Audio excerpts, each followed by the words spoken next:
Introduction. Welcome. This video is not something that you'll just watch quickly while sipping your morning coffee or if you're laying down and relaxing. This video is a research project. You may need to watch it multiple times. To begin, let me ask you a question. Do you believe the mainstream narrative? This is a yes or no question. You can't be halfway on it because what we're about to cover is drastically different from what we've been taught in the schools. Many will reject this information and most likely respond with scorn and attacks, most likely because these Vanderbilts are essentially worshipped. I ask you, do you believe in the mainstream narrative? And to be more specific, I mean in regards to the robber barons, the people who literally created modern America, the Gilded Age. Do you believe the story we are given in regards to these wealthy capitalists who supposedly lived rags to riches? They just worked hard to get where they were and just so happened to get lucky and become the richest people on the planet. Then, they continued to achieve some of the most advanced architectural and technological leaps ever seen for this time period. If you believe that these men truly built America and built all these old world structures in America, then let me redirect you. I think you landed on the wrong video. Here, the History Channel, the best source for us to learn about our history. Let's see what they have to offer. Oh look, a new show on the Gilded Age and robber barons. This must be everything we need to know. You can go watch this if you believe the story they tell us. You know, it's kind of insane that they made this. It's kind of some weird drama that continues this age-long propaganda involving some characters that have some shady histories. It's sad that people just accept these stories without any questions.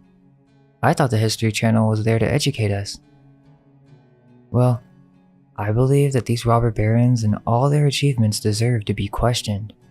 I mean, after all, the Vanderbilts were literally the richest people on the planet. They were the kings and queens of America. These robber barons were the rock stars, the first celebrities. They were the Bill Gates mixed with the Kardashians, but this was 100 years ago. And they essentially set the standard. They had massive yachts, mansions, and properties the likes of which have never been truly matched. The media and the history books covered for them and painted them as the heroes of America, the great philanthropist. But they were not immune to criticism. They say these detractors were just other competitors who were jealous, but they had many critiques throughout time. One of the most popular rumors was that Cornelius Vanderbilt obtained his riches out of nowhere, that he was cruel, stern, and hated all of his kids except the only one of them that showed slight promise. It's said that they were in cahoots with many state legislators, and that anyone who disagreed with him within his family, including his mother and his wife, would be sent to an asylum. If that isn't suspicious enough, no other American dynasty can match the amount of European Gothic mansions that they built, and no other family has them as well preserved and intact. So we must start with the Vanderbilts. There's even more to cover, but in order to fully present my case, we must first cover the history of the Vanderbilts from an alternative point of view. And yes, that means questioning the status quo. The Dutch. So when it comes to the Vanderbilts, the story always starts with Cornelius Vanderbilt, or the Commodore. But what does that even mean, and what is his past? The issue becomes that when you want to look into their past, the biographers want to paint Cornelius and the whole family of Vanderbilts as slowly working their way to riches. That is crucial for them to support their claims to their wealth. Like I said, their main critiques is that they were upstarts or people that gained a mass amount of wealth from nowhere, in other words, an industry plant. So of course, when you read into this, they're going to tell you that people named Vanderbilt slowly built up property and wealth just as these small town Dutch farmers in New York. What they won't tell you is that this seems to be part of some type of secret royal family once you start to just dig a little bit deeper. What we are talking about is the Dutch colonization of America. Now, we have to understand how America was being operated by multiple different forces during this time period. But were these multiple forces? No, these were Vatican-owned forces. Let's just take a look at a map for a second. All of Europe was owned by the Venetians at this point, and I can prove that by just looking at the heraldry. First, we have to start with the Dutch Golden Age, which was also called the Dutch Miracle. What we have to understand is that each one of these countries was essentially a corporation in the eyes of the Venetian ancient families that then became the Venetians. If you're new and that's confusing, you'll have to watch our other videos to get a full breakdown on that transition. But you really don't even need to know that. Just look. It's called Leo Belgicus, Latin for the Belgic lion, which was used in both heraldry and map design to symbolize the former lower countries with the shape of a lion. Look at this. You can even see the fleur-de-lis. I thought this was a French symbol. What about the double-headed phoenix? Why is this on a Dutch map? It's also accompanied by the Dutch maiden, the national personification of the Dutch Republic. My research focuses on a lot of alternative history, and usually that involves diving into old maps and coat of arms. Once you've looked at these enough, you begin to notice a theme. They're using these symbols as a way to communicate. To break this down, the lion is the symbol of Venice, but this power is manifesting in one of her corporations, the Dutch Empire, which also manifests in the Dutch East India Company. You will see these symbols everywhere. This is crucial to take note of. The maiden symbol is even more telling. She's typically depicted wearing a Roman or Venetian garment and with a lion by her side. This is telling you that the Dutch were doing the dirty work for the Vatican, but it wasn't just the Dutch, it was all of Europe and spreading quickly both west and east. Just look at this heraldry. Are we supposed to believe that these were all just independent nations? And after all, the Vatican did rule all of Europe for 1500 years. Why can't we ask if it ever ended? But there is one that I want you to look at that you must not forget, as it is essential to understanding my point for later in the video. Look at this coat of arms. Notice, two griffins holding up a knight's helmet. You will see this in many coat of arms. But why is this in the Book of Hours from the early 1500s? This is what is referred to as the headless knight. It's a royal symbol, and it refers to the hidden rulers, which are the ancient Phoenician families with their power center being Venice and Rome. A common theme, as you will see later in this video, is that when the wealthy move to another city, they bring all their buddies and they essentially get another corporation started. In fact, there are several similarities between Venice and Amsterdam. These were the urban elites of Europe, and anyone with a study of world history knows this to be true. Amsterdam is literally called the Venice of the North.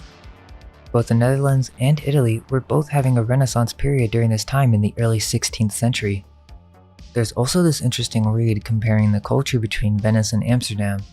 I'll leave the reference in the description, but essentially, the elite of Venice were moving operations to places like Leiden University, where if we look at the coat of arms, you can see who owns it. Now, I could continue to show you the similarities and connections, but I honestly think it's its own video, and the coat of arms of all these nations should be the proof you need, but if you want more, let's move on to the Dutch East India Company. This is another very important history we must understand if we're going to see the connection later on. After this Dutch Golden Age, which was because they merged with what was happening in Italy, eventually, the official United East India Company was started in 1602. We are told as a simple charter company for spices, but what this was simply was the first ever international global supply chain that created the biggest company that ever existed in recorded history. This again is its own video, but essentially this is the first global company, the start of global capitalism, and you don't think the wealthy elite at the time had their hands in this? Supposedly, this company are the same people who moved around all the slaves from Africa to America. They tell us millions. Imagine how much money we're talking about here. They weren't merchants, this was literally a military power, government, and it was even an agricultural producer. You could call it an entire entity of its own, obviously with it being a corporation. But There's a dark history behind this company, and it involves population resets, taking control of industry behind the scenes, and moving people into newly renovated old world cities. To give you a perspective on how rich this company really was, which again was its own entity and country, they were worth more than Apple, Google, and Facebook combined, 7.8 trillion being the first supposed global capitalism. Right, they dominated the free market. Still, this number means nothing because you have to understand how much money was in circulation back then. It doesn't mean the same now, so they were even richer than that. You don't think there's something else going on with that story? Let me give you a hint. Whenever you want to know what's going on with who is in control behind the scenes, just type in coat of arms. Why is there a headless knight, a lion as a mermaid Phoenician symbolism, a fleur-de-lis, and an upside down pentagram? Why is that their coat of arms? You have to understand that symbols are everything to these elite. That will be one of our biggest tools in this journey. The first Vanderbilt. Okay, so now let's try to trace down the first Vanderbilt. Now what we need to know is that before New York was New York, it was New Netherlands. For some reason, they don't really teach about this in school or really any of the biographies, but the New Netherlands were a colony of the Dutch West India Company. It wasn't just New York. It was essentially the entire east coast of the United States. That is important to note for later. It was conceived by the Dutch West India Company. The confusing part is that they separated Dutch West and East into two separate companies for some reason, but they are the same entity. Remember, I told you that they were like a country. So at this time, they say the early 1600s, they began their own country in America called New Netherlands. What we do know is that early Vanderbilts were a part of aristocratic New York clubs such as the Holland Society. Here's what the Holland Society of New York has to say. Quote, in 1609, Englishman Henry Hudson sailed for the third time to the Western Hemisphere looking for a shortcut to Asia under the employ of the Dutch East India Company. He sailed into what is now New York Harbor on his famous boat, De Have, Maine, in search of profitable ventures in the New World, and to restrain the influences of rival nations. Associations of Dutch merchants and traders followed Hudson to America. The former colonization began about 1623.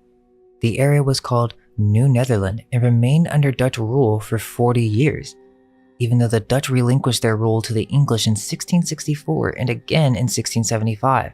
A half-century of their heritage lived among its settlers. Their custom and traditions contributed to the new American culture and continues to be observed today." End quote. So there you go. This company, which was the biggest company at its time, would hire new explorers to search for, quote, profitable ventures. I wonder what that means. Maybe it involves stealing other lands? Are we to question whether there were already inhabitants in these areas during these times? The first Vanderbilt that history will give us is Jan Artson Vanderbilt, a property owner in Long Island. It seems that his name is somewhat of a spelling error, as in many records they would shorten words, and so experts seem to agree that their family origin is the little town of Bilt in Holland. But there's more. I found Hetbilt or Hedbilt, which is an older municipality or district of the Netherlands. Bilt is also a conservative Hollandic dialect which is spoken here. If you search De Bilt, there's some info. The Bilt houses are the headquarters to the Royal Netherlands Meteorological Institute. Quote, "It is the ancestral home and namesake for the prominent Vanderbilt family of the United States." End quote. So we know they're Dutch and they come from Holland. We're also going to cover many techniques or tricks, you could say, that the biographers play when it comes to recounting the histories of these robber baron celebrities. One recurring theme seen with the Vanderbilts is to constantly find a way to explain their mass fortune of wealth. with many few truly dissecting the story in a critical way that questions their origins. They say they always from the beginning had big families, which is understandable, but they use this as a way to explain their wealth as if each family member was constantly contributing to each other's businesses. As I was doing research for this, at some point there was a switch to English rule, but supposedly it affected them very little. In order to go any further, we have to learn more about New Netherland, which, let me ask you, did you really know about that? And if you did, be honest, how many people do you think know about this? Not too many, but this was New York, New Jersey, Delaware, and Connecticut, with small outposts in Pennsylvania and Rhode Island. But as we'll soon see, this was far larger. They are underplaying the importance of this colony in history, and you don't think it has anything to do with the Dutch West East India Company? They had $7.8 trillion. Let's remember that. They were there for 50 years, they tell us, possibly even more, 200 years. What do you think they could do in that time? Well, history tells us that when they first arrived, that progress was slow because there were issues with the natives. I wonder what that means. They say the population consisted of European colonists, Native Americans, and Africans who were imported. Another colony you probably didn't know about is New Sweden. The same founder of the Dutch West India Company started the Swedish South Company. So as you can see, this was a large project with multiple different countries, corporations involved. Also, New France, New England, and there was Nova Belgica. They try to tell you that it was just a colony from Canada to Virginia. It was not. What do you think would be stopping the largest company in the world? You also have to consider how much land the English had in 1750, as this was essentially still New Netherlands. There was a seamless switch in power.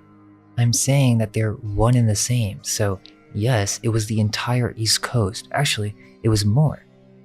So essentially, the early beginnings that were told about Virginia and Jamestown are highly distorted. This has been in operation for a while, and there are still things that do not add up when you question further. We also have to mention how the same thing was happening with New France and New Spain. They all had their own territories or colonies that they were finding. Notice how it's called founded when a colony is started. That is because what we're seeing here is a multi-level operation coordinated by a single hand. The proof is within the coat of arms. What proof do you have that these people were truly fighting at a war with each other? The historical accounts from authorities themselves?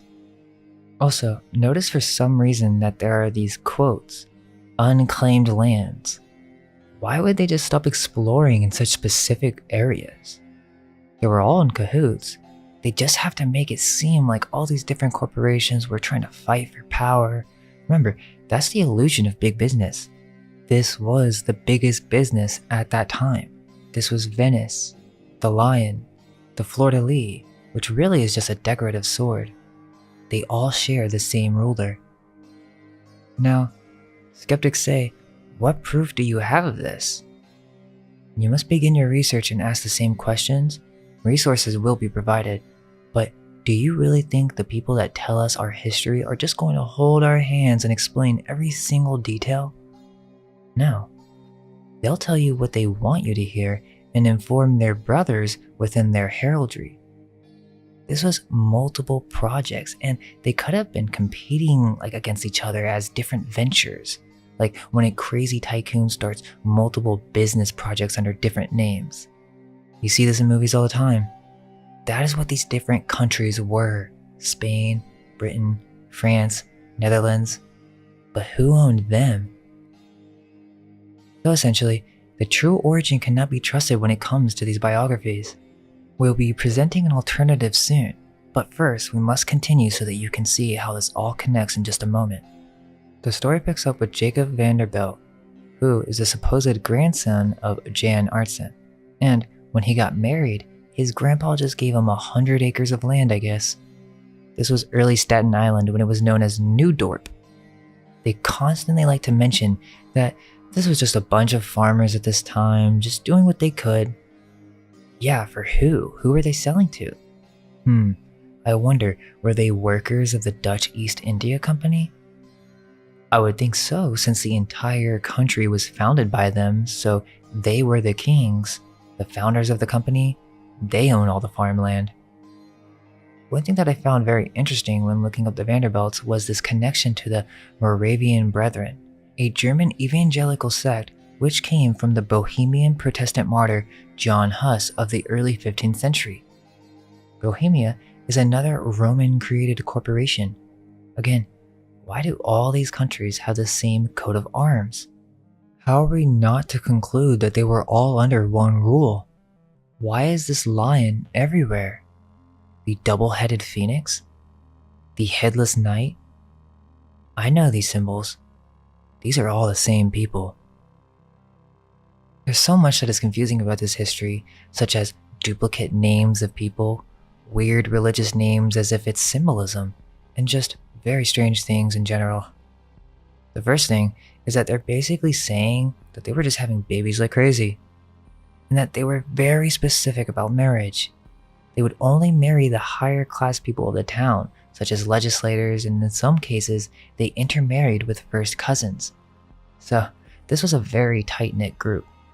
Another weird thing is that they would just randomly pick up the story when telling us this genealogy, and so now we're at Jacob Vanderbilt II, and he married a Mary. Then, they have children, the seventh being Cornelius, but this is not the Commodore yet. This is the father who supposedly had a ferry service, so he was into boats as well, and he would just transport a few passengers here and there, but again, they're setting up the narrative. This Cornelius then married Phoebe, which I think there's something to that name that is weird, but she was higher class than Cornelius because her grandfather was a clergyman and her uncle was a general. Phoebe is the mother of the Commodore. They say that the family lost their money after getting married because they lost money investing in continental bonds or something, but they end up having 9 children, and this is when we get to the real beginning. The Commodore. Cornelius Vanderbilt was born from Cornelius and Phoebe, and he was the 4th born child. It is said he was born on a port in Kil van Kull, a Dutch named strait in the area. So this is where we get to the story. The story's all set up now. The father Cornelius basically failed after the revolution, which I think that may be a symbol, but they tell us that the first Cornelius was basically a failure in farming and ferrying. They called the second Cornelius Cornell, who became the eldest son when his brother Jacob died. Another Jacob, of course. One thing that is really strange is that they make emphasis on how Cornell, or Cornelius Vanderbilt, was illiterate and he was okay with it. He was hostile towards any type of learning environment, is what they say. Now, of course, they are saved by the historians because what they say is that this is one of the strategies, of course, for tricking other business competitors. Yeah, right. Why was he thinking like this from the beginning of his life? He was a very rude person. Throughout his life, he's described as being harsh, rash, and completely irrational, and as we'll soon see, this seems to be accurate. So the story goes, and I'm sure some of you have heard this, but you're gonna have to try and look at this with new eyes now that we know what we know. His mother gives him $100 and he goes to get a piragua, basically a little boat, because I don't think he's doing anything bigger than that by himself. And if you type piragua, this is what it looks like, which was considered to be a clumsy sailboat. So at 16, he just takes off giving people little rides in this thing, and let's remember that $100 is like $2,500, maybe even more. So his mom just bought him a car at 16 and he was illiterate, is that right? All he had to do was promise that he would clear some acres of farmland or something. Sounds like they just wanted to give him property as well. They paint him as such a skillful and strong man. He could do the piragua all by himself, and he just went and made a humble living doing the job. Weirdly, Cornelius did special services for the War of 1812, so that means he was transporting troops in this little thing? Was he connected to the state? Well, let's see. So they also mention that Cornelius swore all the time, so they portray him as this really just down from the streets kind of guy that didn't really care about what anyone thought of him. He was just going to beat up anyone who got in his way, and he would literally get into many fistfights in an early age. At 19, he marries Sophia Johnson in 1813. Weirdly, they were born in the exact same location, and she had a huge family because, she was his cousin. It is said that Sophia is to have had a deep connection with Phoebe.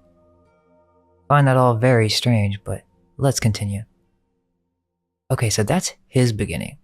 Now we pick up again, and now, all of a sudden, he is known as, quote, the most reliable boatman in New York City.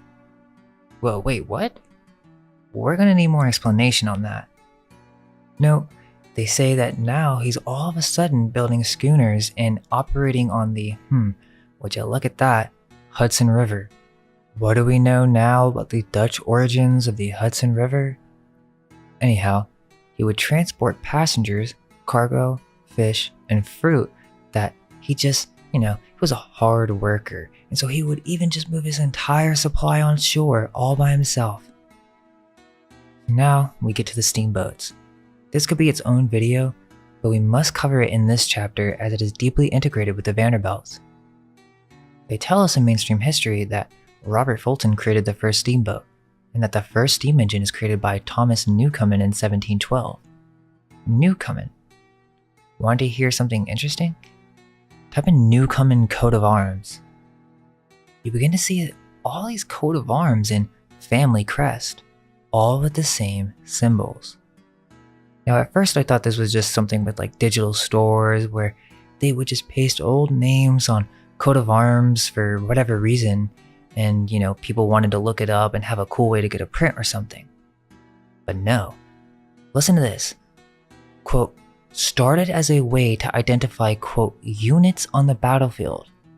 Most were family or clan related, or at least under the command of a family. So they had their own family crest, and on New Common Street on London, you can again see all the royal family symbols. I don't trust the story of steam engines. No, not at all, especially since they had the technology even in mainstream history for over 2,000 years, such as with the Heliopile, yet they didn't do anything with it until some Americans just gave it a shot in the early 1700s. Right.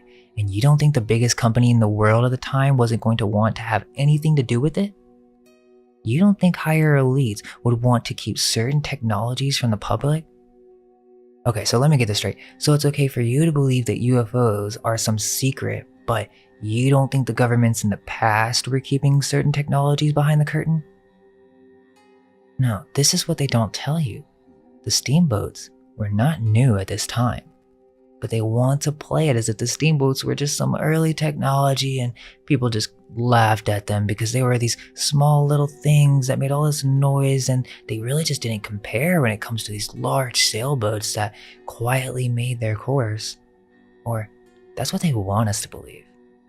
Because now comes the perfect opportunity to present this technology to the public. So all the waters and steamboat paths were owned by Thomas Fulton at the time, through his connection with what's known as the Livingston clan, or really just a bunch of legislators.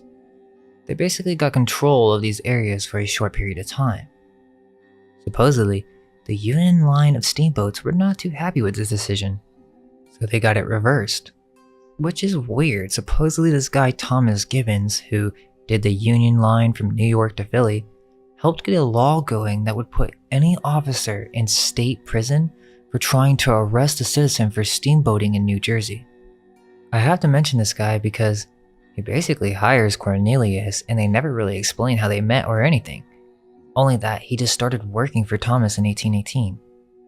So Cornelius became the pilot of a little steamer called Mouse of the Mountain for $1,000 a year salary. So that's like $25K a year, which seems right, but just weird. I mean, wasn't he the most reliable boatman? So wasn't he like already famous enough to get like a better position at least? But anyways, the reason that Thomas Gibbons liked Cornelius is that he was, quote, skillful at avoiding writs. So basically, he got around doing taxes, which we'll see this referenced a lot. Basically, he was so skilled at avoiding taxes, Thomas gave him an even bigger boat, the Bologna, which Cornelius had a little secret chamber where he could hide in, I guess, to get away from inspection. Now, I don't really buy the whole tax avoiding thing because, as we'll see, if he was really a hard-working laborer that made his way into the business world, other tycoons at the time would have seen it and shut down the competition. Even the state would have said something. But for some reason, they just are allowing him to get away with these massive tax breaks.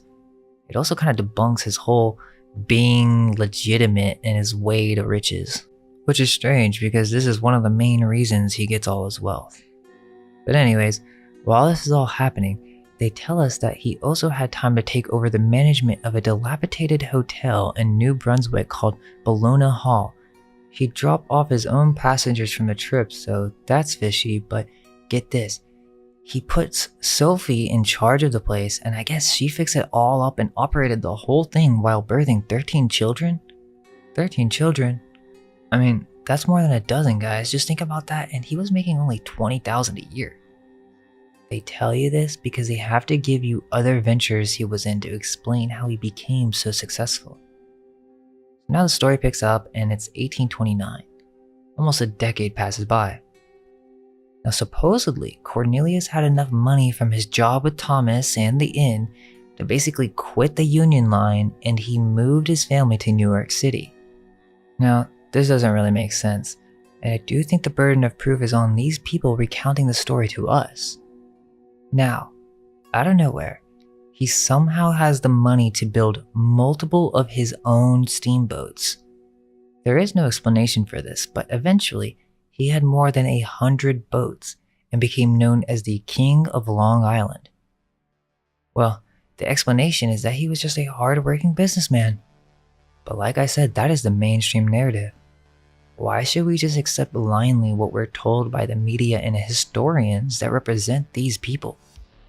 But not only did he have hundreds of steamboats, he was also creating better service than anyone else at that time, creating larger steamboats that were more fashionable, yet they were cheaper, and he outbeat all of his competitors.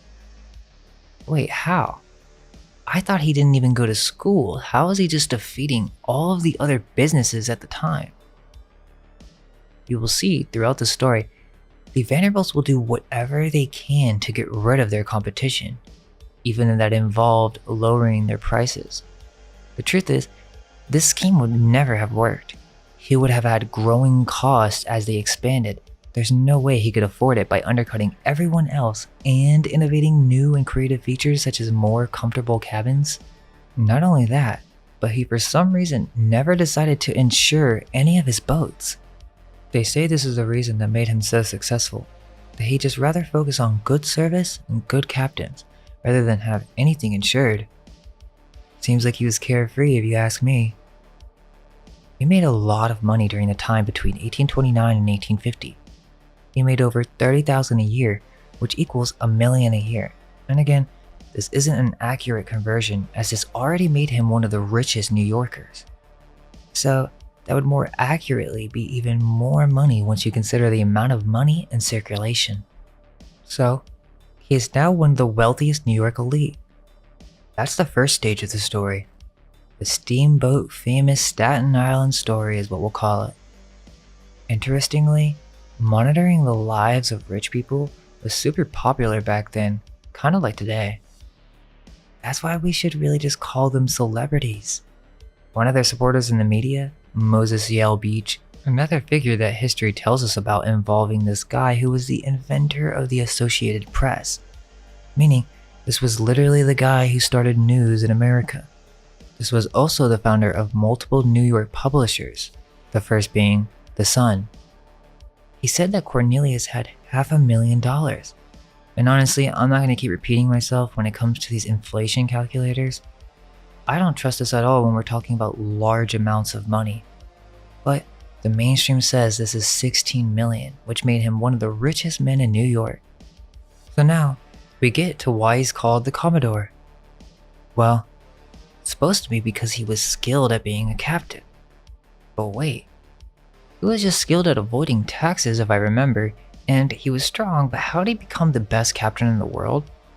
He wasn't trained or anything that we are told of, but supposedly this just means naval commander. So he was a commander, or in other words, an officer in Old Dutch. A commander for who? Supposedly, they were rich, but they were living in cramped and lowly living conditions, whatever that means. So they decided to move back to Staten Island, only because Phoebe the mother decided it was best to go there being their homeland and all. The story goes now he's going to go and build a farm. I don't remember him getting any training in buildings or even agriculture, but okay, they built a farm between Stapleton and Tompkinsville. This is crazy.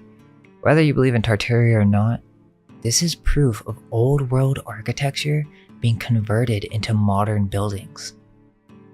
Here's a picture of what this home in Stapleton looked like. Okay, so their first supposed home that they just decided to build and construct, and guess what? The architect is unknown, surprise, surprise. But this was $1 million mansion. They say, probably even more.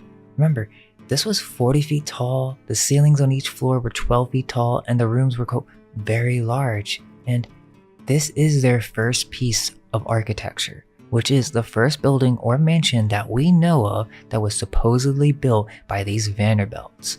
And, quote, it had a modified Gothic style, with Grecian portico and 6 enormous fluted columns.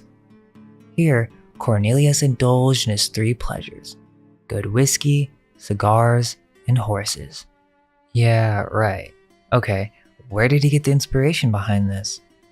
Go read the biographies. Not one of them is going to explain how he went from ignorant, cursing, fist-fighting small fairy boy who then somehow became the wealthiest man in New York with a taste for classical architecture. You guys aren't going to take the time to explain how that happens? Look at what it is today. It's just a Chinese restaurant, and look how drastically different it looks. This is what's happening with all these ruins and downtowns. They are renovated old world buildings that have been modified for new businesses. This is just one example that doesn't even require you to believe in Tartaria. This really happened, and look how much it was modified.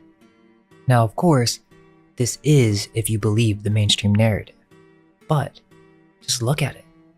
Old world, new world. Again, you'll have to bear with me. I'm just asking questions.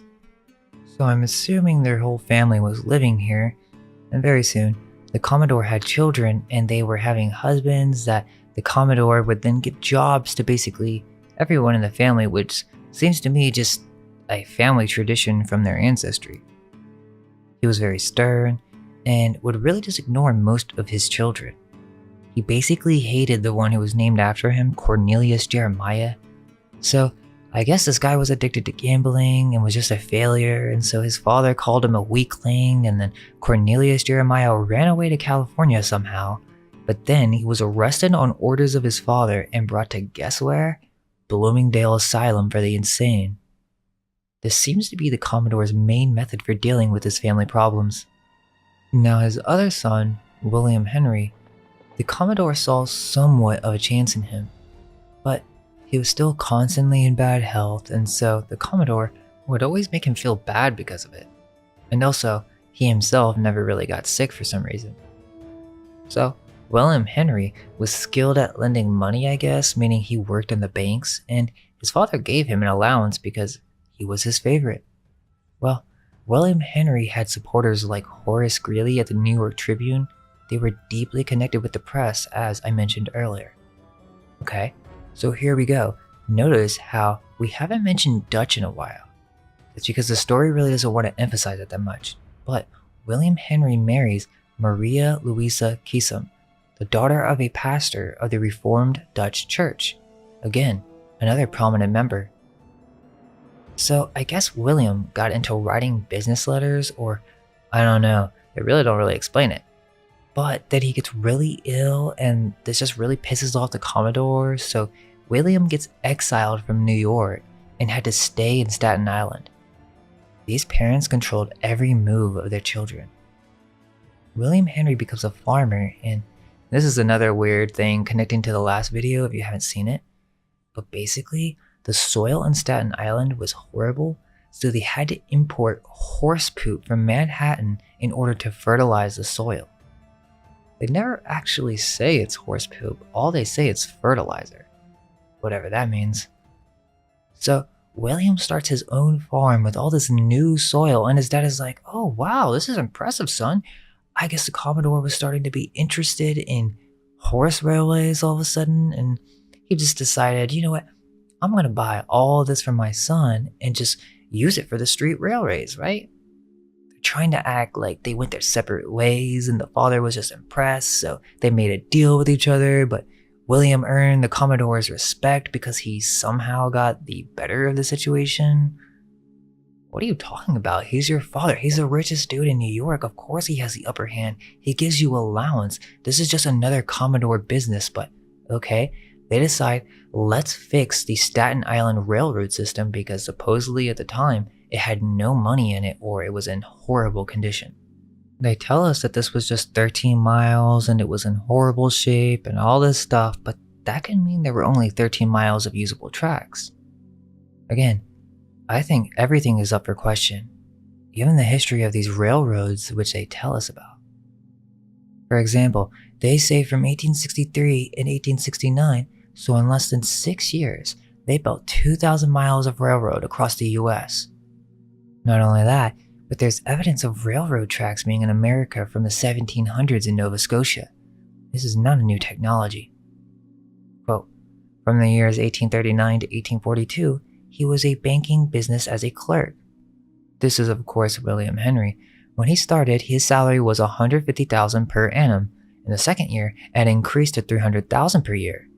Later in the years, William's father decided to purchase his son a farm located at Newdorp. The farm was 75 acres and located between the Moravian church and the area. The farm was not so big and had to be carefully taken care of and fertilized so they were able to grow crops. There was an outcome of success with the farming. William followed his father's success in lives by the motto of hard work during the day and rest in the night. During this time, his father had exerted more control over the Long Island Railroad. William was called to reorganize the ailing organization, just like he did on the farm. He was able to turn the business into a thriving operation, making him a public figure in the family's railroad empire, just like his dad, end quote. In 1855, he lived in this old world looking house near Stapleton that they never say whether they built or not. I'm not sure, but it looks interesting to me. In 1860, the Staten Island Railroad became William's focus. He was an appointed receiver. In 1865, he had become the vice president of the Hudson River Railway. There goes the Hudson again. Then in 1869, he became the vice president of the New York and Hudson River Railway. But how? Because of his father? Or did he do this all on his own? Okay, so now the Commodore is reaching the end of his life. His son has now helped him amass even more fortune. Now he's ready for his newest venture, but he needed investments. And supposedly these biographers like to paint it as if, oh, this was the first time since he got that $100 investment from his mother for the Piragua, and now this would be the first time he started looking for investors. Okay, guess what he does? He goes to England. His first trip ever outside the country supposedly, and he goes to the Rothschilds and asks them for help. Okay, but the story goes, right, that the Rothschilds decided that they would not invest without a first-hand report of the possibilities of a route. So supposedly, the Commodore just decided, nah, I'll show them. I'll do it on my own. Or at least that's what the biographers tell us.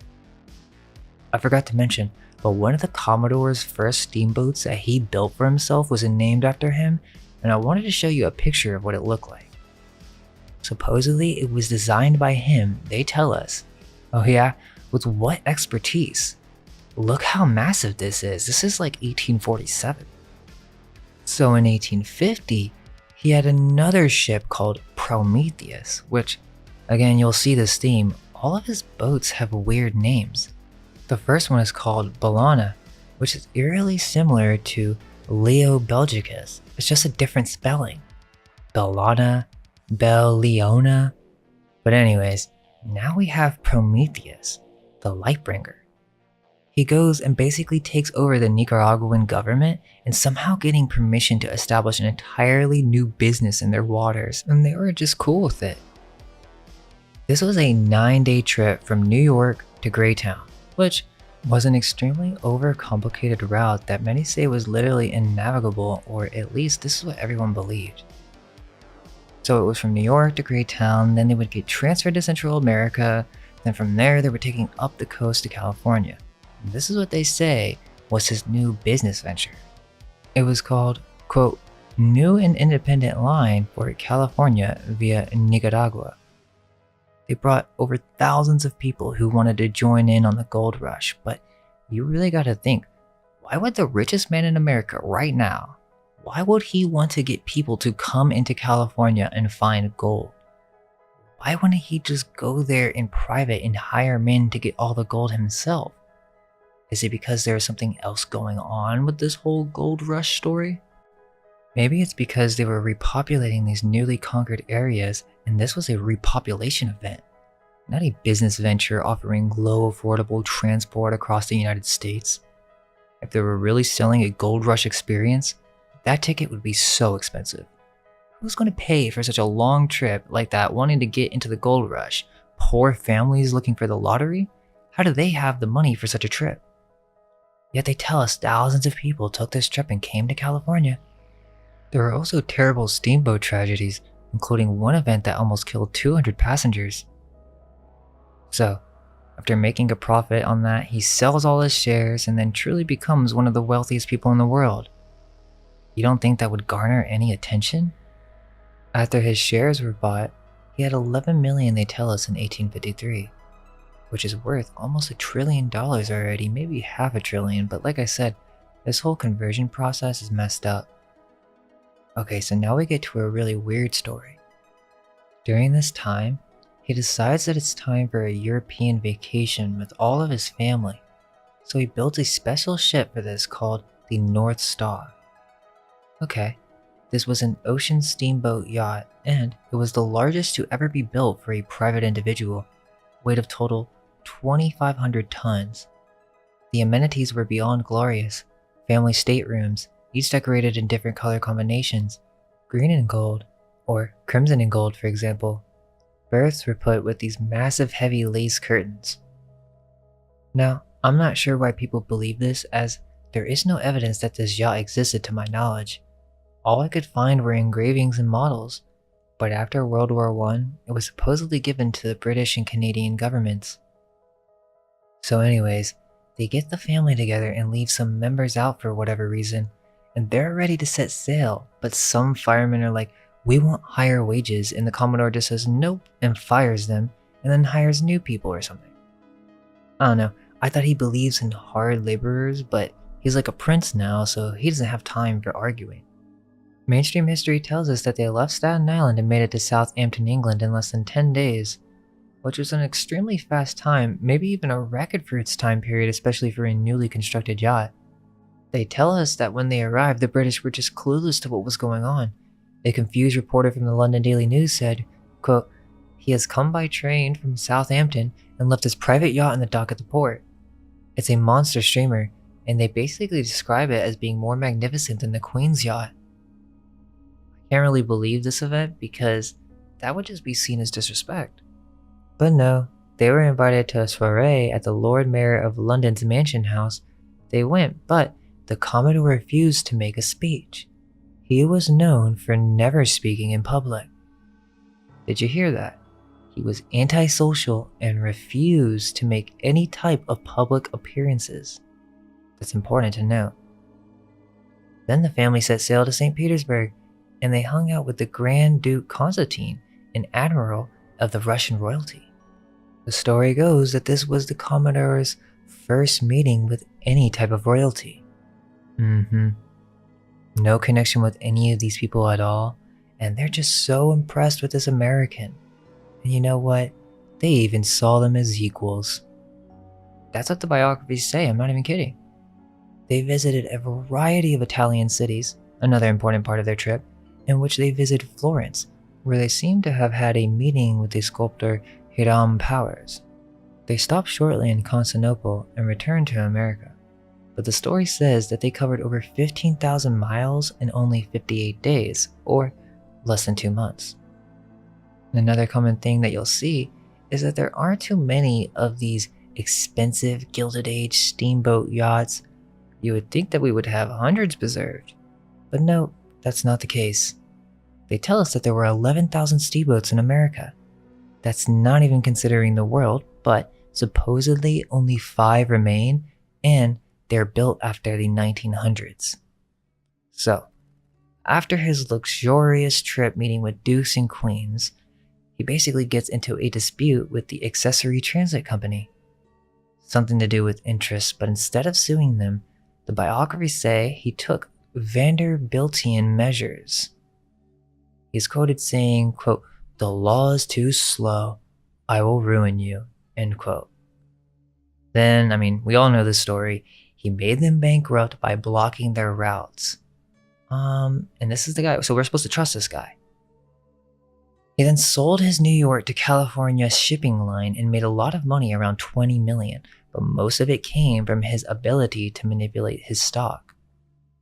Okay, so the story picks up again, and now they're living in a townhouse in Manhattan because the Commodore is super focused on business, but Sophia's like, "I don't like New York, I want to move back to Staten Island." But the Commodore says, "How dare you question me," and sends her back to the asylum. Also, in every one of these cases, it's always other people that come to the rescue of these family members. In this case, Sophia was saved by her mother-in-law Phoebe, which was one of the last deeds before she died. Remember what I said about their connection. She was then buried in the Moravian Cemetery in Staten Island. Why? There's no mention on why they're still connected with the Moravians. Isn't he just a hard-working businessman who started from the ferry business? What is his association with the Moravians? This also connects with the Astors, which is its own story, but they're all descended from these same royal families. I can keep going, there is more, but to finish off the history of the Commodore, his final moves were essentially the railroads. But there's an interesting story behind this. Supposedly, he was hesitant to get started or something because he was in an accident 30 years prior where he almost died and punctured a lung. Not sure about that, but okay. They basically want you to think that, oh, he was hesitant. He was scared of big old bad trains, that he's still being illiterate, referred to as, quote, "those things that go on land," end quote. So I guess he didn't even refer to them as trains, and he was afraid of them. But eventually, he conquers his fears, and then he just started becoming an investor in small individual railroads from different cities. Slowly but surely, creating his monopoly so that he could connect all of them to create an everlasting transportation empire. Doesn't that sound familiar? Before that, he supposedly accomplished that vision through mass manipulation of his stocks, and with all this money at age 70 now, he's still not done, which, by the way, there's only one photo of this guy taken in the Civil War, they say, but now he has control all of New York, Harlem, and Hudson Line, and then he went for the New York Central Railroad. His final big move was continuing to expand with New York to Chicago. This new conglomerate revolutionized rail operations by standardizing procedures and timetables, increasing efficiency and decreasing travel and shipment times. Or at least, that's what they want us to hear. They tell us that out of nowhere, the Commodore became interested in the occult, and after Sophia's death, he sought the help of the Chafflin sisters, 2 mediums that could allow him to communicate with her. He ended up just thinking they were fakes. However, this is actually how he met his second wife, their distant cousin named Frank Armstrong. Okay, so now we're getting into train stations, which this is 1870s, so no pulleys, and they're building these massive brick train stations. Not only that, hold up, he buys all these properties on 42nd Street, which, look at this old photo. I really can't find too much info on these buildings. If anyone knows more, please do tell, but he basically bought all these properties here and then built the train station, and there are barely any photos of this in the process involved. History portrays him as a philanthropist at the end of his life, just giving away most of his wealth to charity is what they tell us. Huh, right, like Vanderbilt University? Look at this place. They say it was founded in 1873. After he just randomly donated $1 million to a Methodist bishop in Tennessee. Do I sense a Moravian connection again? So in 1876, he became ill, began a 8-month death march. A death march? They say he literally yelled at his doctors, and he died on January 4th, 1877, leaving his massive estate almost worth $100 million over to William Henry, which we learned about earlier. Now, when it comes to his estate, we're going to cover this in a later section, since for some reason, it's glossed over in the main biographies. But this money was basically split up between the whole family. And then, that's the end of the Commodore. Asheville Underground and the New York connection. We continue by moving right into Asheville, as this is deeply connected with this whole story. Yet, this connection is only really known by locals. So Asheville is a city in North Carolina. Asheville, which is what they call a boom town, or one of the most well-preserved America boom cities, or at least that's what they want you to think, because I have some serious questions. But before that, let's read this history because it really did not get started until 1880. Before then, it was just a small town in mainstream history. It started as Cherokee Nation, which they have many legends of giants too, as mentioned in previous videos. But then, the first town of Asheville was named Morristown. Travelers came and made trails and stuff, but there was really nothing going on yet. That all changed when the elite from New York came rushing in during the 1880s, so they tell us, and just started building all of Asheville in like 20 years. To put it into perspective, there was less than 10,000 residents, probably even fewer in 1890. Yet, they start building all these massive brick buildings and palaces, and these are no easy feat. Alright, for example, let's just look at the Freemason building. They say this was built in 1909. People pass it every day, never asking or questioning this narrative, but there are many buildings just like this that I could show you, as we've been here and walked around and seen all the buildings. But let me tell you what I think is the best evidence behind there being something else going on with Asheville. Underground Asheville. Explain why buildings are going completely underground, several feet under ground level.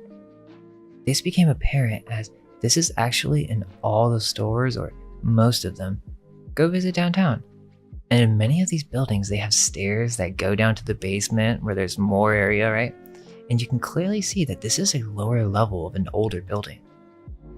So let's explore this idea.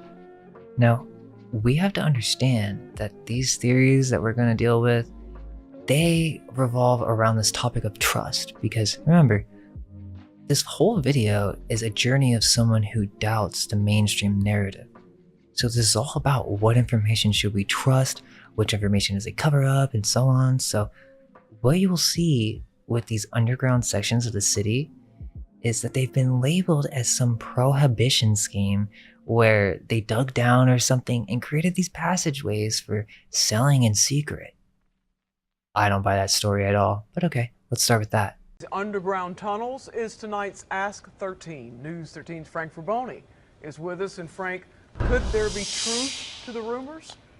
Well, Tammy, the questions about a network of underground tunnels in Asheville have been around for years. This one came from Josh Settle, who asked, why are there entrances to tunnels under Asheville, and what were those tunnels used for? Could Asheville be keeping dark secrets deep underground? This is the Sanborn maps. At the old Buncombe County Genealogical Society, Now, you can tell from the map Insurance maps from 1925 do show a tunnel. And that is an underground tunnel. That tunnel below Wall Street is commonly known as Rat Alley, a service entrance for businesses on Patton Avenue. This is a connector to a network of tunnels underneath the city of Asheville. But Tom Israel believes it may have been connected to this. And there are other entry points into this tunnel system throughout downtown. Some still exist, some don't. Israel and his family are owners of Pack Tavern on Spruce Street. They discovered the double-locking steel doors during renovations and are certain this was used during Prohibition. We understand that they would store liquor in this building during that period and use this tunnel system to distribute it. The old Hayes Hobson building was first built in 1907 and was originally a lumber supply company. Let's see. Sanborn maps do not show any of the underground network other than Rat Alley, but many in town remember the stairways to underground restrooms at Pack Square. This photo from 1929. And another from the 60s when they were later segregated. And I know the access to those subsurface restrooms were also an access point to this tunnel system. Asheville City Plan. A book in the UNCA Special Collections Library. We have suggested that a tunnel or subway be built. By author John Nolan did suggest going underground, but the city plan published in 1922 makes no mention of the network. Historians say that would make sense if the tunnels were used for the illegal liquor trade. You probably would not let people know about those tunnels. The brick arch is very interesting. Unlocking Asheville's underground past. At some point in time, it was blocked off. Closing the door on the city's secret tunnels. Okay, so again, that's the mainstream story. And notice how he said all over downtown. Oh, really? And are you guys leaving out any information? How many of you are from Asheville? Some locals know this, but there used to be a subway in Asheville. This is some very deep stuff. It's hard to find information on this, but they just say it was an abandoned project, right? I don't believe them. They had these entrances all over town, and supposedly this was purposely blocked up by the officials. The Flatiron Building features a deep basement, which seems to be one of the stops connected to this tunnel system. Remember, this was covered up by these wealthy families in the early 1900s, and over time, their connections and whatnot took over the city, becoming the local officials. This stuff is not easily accessible, and you are most likely to hear it from a local legend, and no one knows the answer. It's almost as if it's lingering on everyone's mind, but no one knows, so we just all accept the mainstream history. But deep down, we know that there has to be something more. There have been rumors of there being secret passages beneath the Masonic temple since its supposed construction in 1915. This is a well-known legend, and eventually, a paranormal investigator went to investigate with thermal sensors, and he did indicate where a tunnel would be near their own private bowling alley. But it would require excavation, which the members won't allow. So now it's basically blocked off because so many people tried to go see it. The local historians are just a bunch of skeptics, saying that no, these are just a few tunnels, prohibitions, blah blah blah. Man, these historians have no clue how to think. They just read the books and they have rote memory. That's not thinking. That's not comparative research, that's just mindlessly parroting the mainstream narrative. There's plenty of physical proof that shows multiple underground chambers in Asheville that everyone can see for themselves. Why would there be a door in a basement?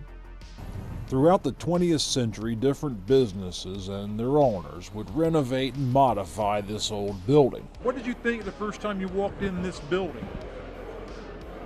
How we're going to do this because it was cut up into all kinds of small offices. Before this, it was the city and county parole offices. So everybody had an office, and all that had to be torn out and got down to the bare minimum. It's come a long way since it's when we started this project to become a restaurant today. So. It turned out the owners of these old businesses decades ago would not rip out any old renovations. they'd simply add layers of construction. Sandblasted the original brick.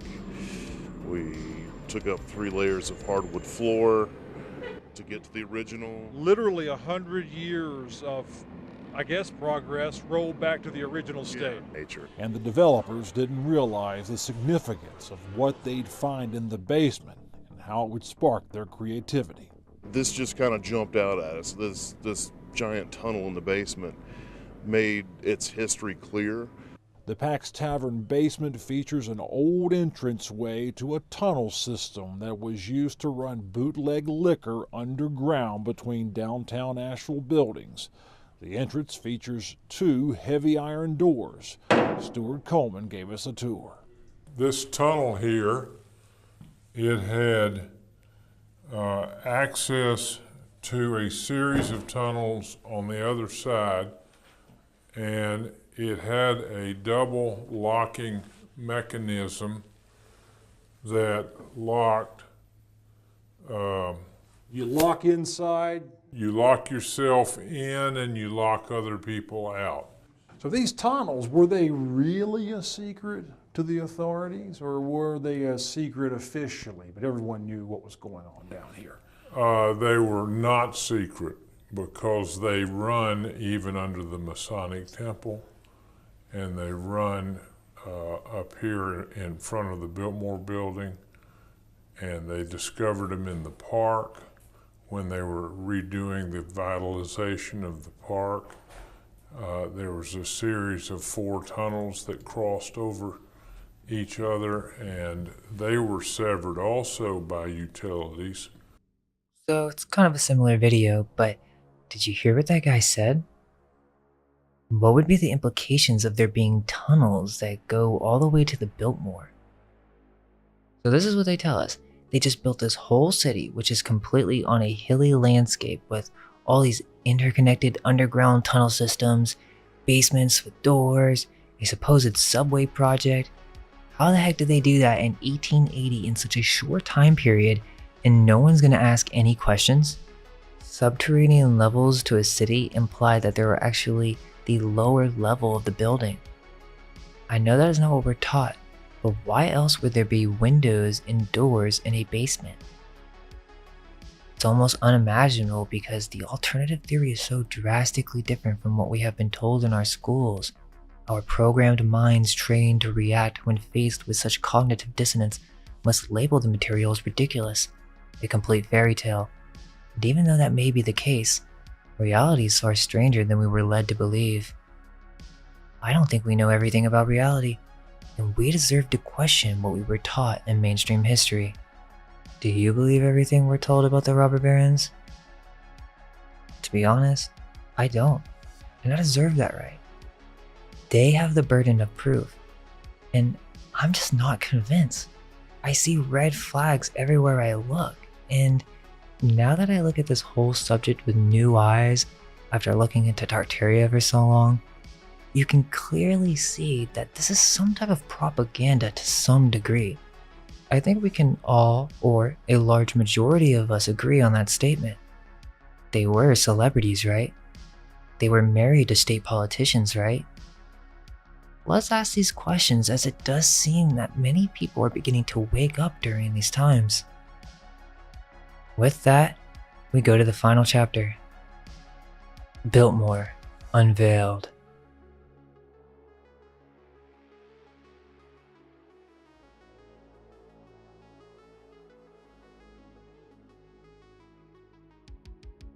I'm doubtful of the entire mainstream narrative behind the Vanderbilts.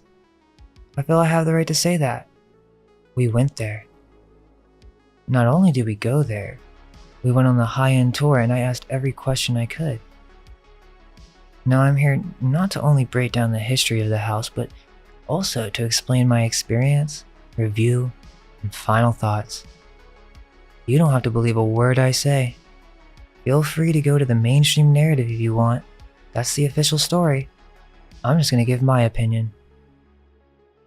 So William Henry had a 58-room mansion in Manhattan for some reason, and he supposedly funded both Columbia University and the Opera in 1883, right? We had all these properties on Fifth Avenue in New York. So, when the Commodore died, his entire will and fortune, or most of it, was passed to William Henry. And he too was also old, so he was about to die. So essentially, trillions got transferred over to William's youngest son, George Washington Vanderbilt II. Again, something with all these weird repeating names. So, this is the grandson of the Commodore. Okay, and he's like super young when this all happens. He's a bachelor. They mention that many times. What I don't get is that they say the Vanderbilts became known for education, yet they don't explain this since they came from supposed farmers and the Commodore was illiterate and he hated his kids, so who taught these people to be intelligent and lovers of fine art? That is never truly explained. Important to note. So, they just started giving their money away. I guess people just believed they were such nice people, but I don't know about all that. These are just new business ventures. They just learned how to start calling it philanthropy. So now you don't question that. Anyways, George Washington grew up without his father, yet we're supposed to believe that he just became this quiet yet intelligent young man learning about art on his own, collecting his own collection. Okay, who taught him all this? He just decided to go do this all on his own since he seems he lived in a Manhattan mansion during this period. He was just studying in his room instead of being a New York rich boy. He was a lover of the finer things. Right, and so he just inherits this entire mansion, and basically they get all these properties on Fifth Avenue. I mean, they had so many buildings, and there is no real explanation on how these were made or anything. Many of them were demolished. So, they were just blowing money for no reason to build these huge mansions and then just destroy them in less than 10 years. So the story goes, this guy, George Washington Vanderbilt, just read a bunch of books. I don't know where he got them because there's no real mention of his father being into any type of ancient fine art or anything like that. So he just reads some books and starts a collection, and then he decides to go visit Asheville, North Carolina for the first time. They actually say this in the mainstream, like they have articles that say, this whole event is shrouded in mystery, as supposedly this was the first time he had ever visited Asheville. So he went there and just knew that he needed to build his country home here, so the story goes. Okay, so now we're getting into the modern day now, so you have to understand that they've been celebrities for a while now. Technology is advancing, people still treat these people like rock stars, and so you still have journalists trying to be nosy about everything that happens in their lives. They had to be fully aware of this. On January 9th, 1889, the Asheville Citizen featured an article first published by the New York Herald. The report stated, quote, some months ago, the good people of Asheville were surprised by the presence in that beautiful little city of Charles McName, the New York lawyer, of the well-known firm of Davis, Work, and McName. Mr. McName entered at once with business-like promptness. Upon the purchase of sundry tracts of land just south of the corporate limits of Asheville, across the Swananoa River, it was soon surmised from the extent of his purchases that he represented some northern capitalist, and it presently leaked out that his client was none other than George Vanderbilt, the young railroad millionaire. Now, I don't buy the idea that it was just supposed to be a country home. This was planned to be a business from the start. Even others at the time suspected something was up. Quote, January 12, 1889, headline in the Asheville Citizen read, still buying land? Mr. Vanderbilt's domain extending in Buncombe. The article went on to report, quote, that Mr. Vanderbilt contemplates purchasing the southern portion of the county is a conjecture that at present disturbing the minds of the people residing in that section of the state of Buncombe. Quote, the purchases still go on, and there's no telling where they will stop. Mr. McName is as active and energetic as ever regarding the acquisition of other tracts to the already large acreage described in these columns before. What Mr. Vanderbilt proposes to do, and how he's going to set out about doing it, are problems we are unable to solve. The reticence of his agent, and the utter ignorance of his wise acres, who pretend to know all about it establishes a veil of mystery into which the reportorial eye fails to penetrate. In other words, they were saying, they don't trust this dude, something is sketchy, something's up. And an unnamed source from the Daily Citizen, so this is basically the first news we have of the Biltmore, or the first contrived and edited narrative presented by the release, or at least that is what it seems to be as indicated by the locals. But they continue to describe it as if this is a future project to be created. Now, to be honest with you, I think this whole thing was orchestrated even with the critique. Again, we're talking trillion-dollar companies, as soon will be explained. So he eventually purchases over 125,000 acres of land, which Edith Vanderbilt would later sell off to the government later in her life, from what I heard from the guide. I don't think you understand, Disney World and Disneyland combined is a total of 32,000 acres, okay? So Biltmore Estates was once 4 times this amount in land. Now, I think it's important to be fair here. I know what the counter-argument is, and I'm going to address it thoroughly. All I ask in return is for you to keep an open mind. I've decided that it is best to present this first before showing my final case, as many may not even be able to get there because I'm sure many of you have been there. I'm sure there are many Asheville locals watching this video right now. I know exactly what I have to address. Now, before we continue with the Biltmore, the first hurdle that we're going to face is the mainstream narrative. They know people are going to have questions. They know they need to have a background story. So, as a guest to the Biltmore, as you enter the estate, there's a guest center that you can sit in and it will explain the entire history of the Biltmore.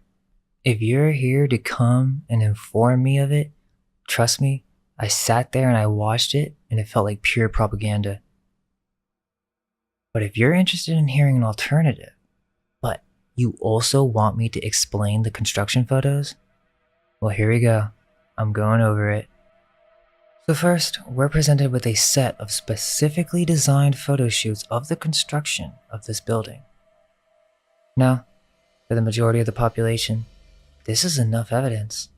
Not only is it enough evidence, there are no questions even asked about this building and their family by the vast amount of people who visit it.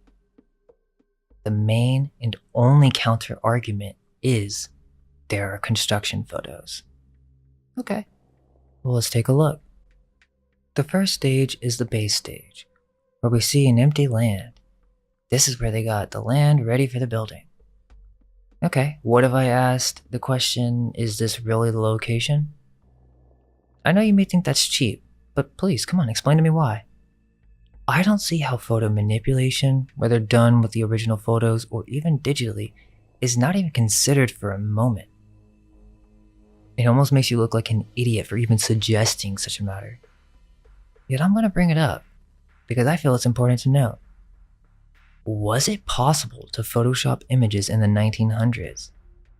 It was, and even earlier, since photography's origin.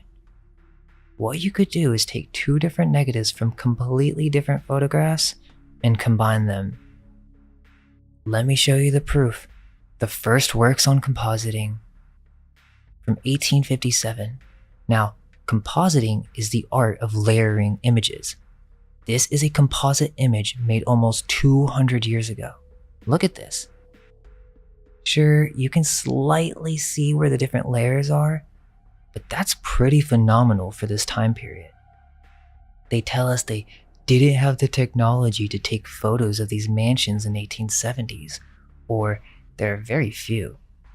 Yet they were making advanced artistic composites in 1850? Remember, the Vanderbilts were artists, especially George Washington Vanderbilt. You don't think they knew of this technique? And let me ask you, if you understand what the media does today and the way they manipulate the narrative, even by constraining and limiting what you can see and know, you don't think that was happening in the past? Why not? These are trillionaires. You know what they say? In the next construction photo, you can see them lifting the bottom base, which we're going to take a look at in a moment from other angles. But this is what they want you to see. Just a few men in top hats, few workers using pulleys lifting up huge stones and placing them effortlessly. Except we don't see that process at all. All we see is the stones already laid down and a highly contrasted image. Don't worry, I'm going to explain even more. I'm not saying anything is just fake, just follow me for one moment. Okay, so those are the beginning stages. Then we have the bring up the arches stages, which again, there's no process of. They told us this was all done with just pulley systems, no modern equipment of any kind, and that they would use horses to pull like the really big heavy items. Now, I can see stonemasons thinking this is actually possible, but no, it's not actually possible in this fashion. You know what they say? That George Washington just hired 1,000 workers, and these weren't skilled artisans, they were just local labor workers, and they just built this entire structure in 6 years. Okay, so tell me why this has never been replicated and no one else can even get close to the massiveness of this structure, including the largest basement in America, and as we will soon cover, underground tunnels, as was heard in the last chapter. So they built underground tunnels. I didn't hear one thing on the guided tour about this. There were no construction photos of this. Now, I'm not here to tell you these photos are fake. I don't know, but you don't know if they're real. I will go ahead and explain that what most people will find to be the most moderate answer, as this was actually built on top of an old world Tartarian structure in this area. Let me show you the base. You can see how the bottom base looks much older than the upper portion. Not only that, these are massive stones. I really don't think they were pulling these up on pulleys, and I don't see why I would, as there's no photos of them doing so. Here's a picture of where the gates are in that whole hill area that overlooks the house. We don't really see any construction photos of this area, and so I guess we have to assume that they were just moving all this dirt, placing the stones, and I mean, it kind of looks pretty old even in these photos. Okay, so we don't even have any construction photos of the building to the right of the Biltmore where the bookstore and the cafe is. There's also an under-level section here as well. They'll only show you the construction photo where it's at the scaffolding stage of the building, so it's already done.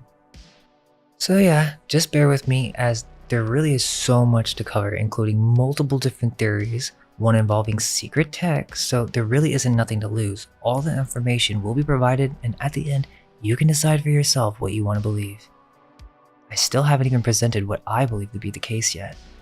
Not only did we go on this tour, explore everything that we could, but we went to their own bookshop, we bought their own collection of propaganda for us to read and study along, with multiple trips to different libraries in person and online in order to give you this alternative history on the Biltmore. What you have to understand is that if you accept these construction photos as truth, then you have to accept the mainstream narrative. Yes, you have to accept everything they told us about the rubber barons, the Commodore, that weird European vacation, all of it. You have to accept it, including that this family worked their way from poor to rich. That's their main message. It's like the American dream, and people just sit there and think about how overly wealthy this family was. But you don't think this could be a part of something bigger? If so, then stay with me as I continue to share what I've learned about the history of the Biltmore, and also our experience with going there in person. I mean, bro, I was on the roof. Okay, so what are some weird or even unique things about the Biltmore? Well, of course, the Vanderbilt history, the out-of-nowhere rush to Asheville, seemingly out of nowhere, and everyone thought it was strange for the time. The Biltmore was fully supplied with electricity when it was first built, completely running on DC, so it had electricity almost 30 years before others did. It also has the oldest elevator of its kind, and it's an original. Now, I asked the guide about the sewage systems, which they weren't even going to cover. They were talking about the bathrooms and how they were originals, which I can believe, but he said there were two things that the Biltmores didn't have: AC and waste management. They used chamber pots, and the few bathrooms they had were simply dumped straight into the river. So let me get this straight. George Washington Vanderbilt decides that this is the perfect country home. He's basically going to set up this estate for inviting wealthy New York elites. And then basically, they just dump their shit in nature. And no, it's not for fertilizing. They just had no other method. Yet they can build castles unlike any other workforce in America, and it still can't be replicated today? Remember, 1,000 men with pulleys. Why can't someone today hire that and make it happen? You don't think something was lost? Okay, so they buy all this land, build the estate. Remember how much land this was? You really think this is just a country home purchase? Which I think it's obviously, even from a mainstream historical point of view, that this was set up to be some type of a lodge and nature resort for a wealthy elite. But get this, after all this effort, it actually failed. This whole idea was not a successful venture at first, and in fact, the only thing that kept it afloat was the dairy farm.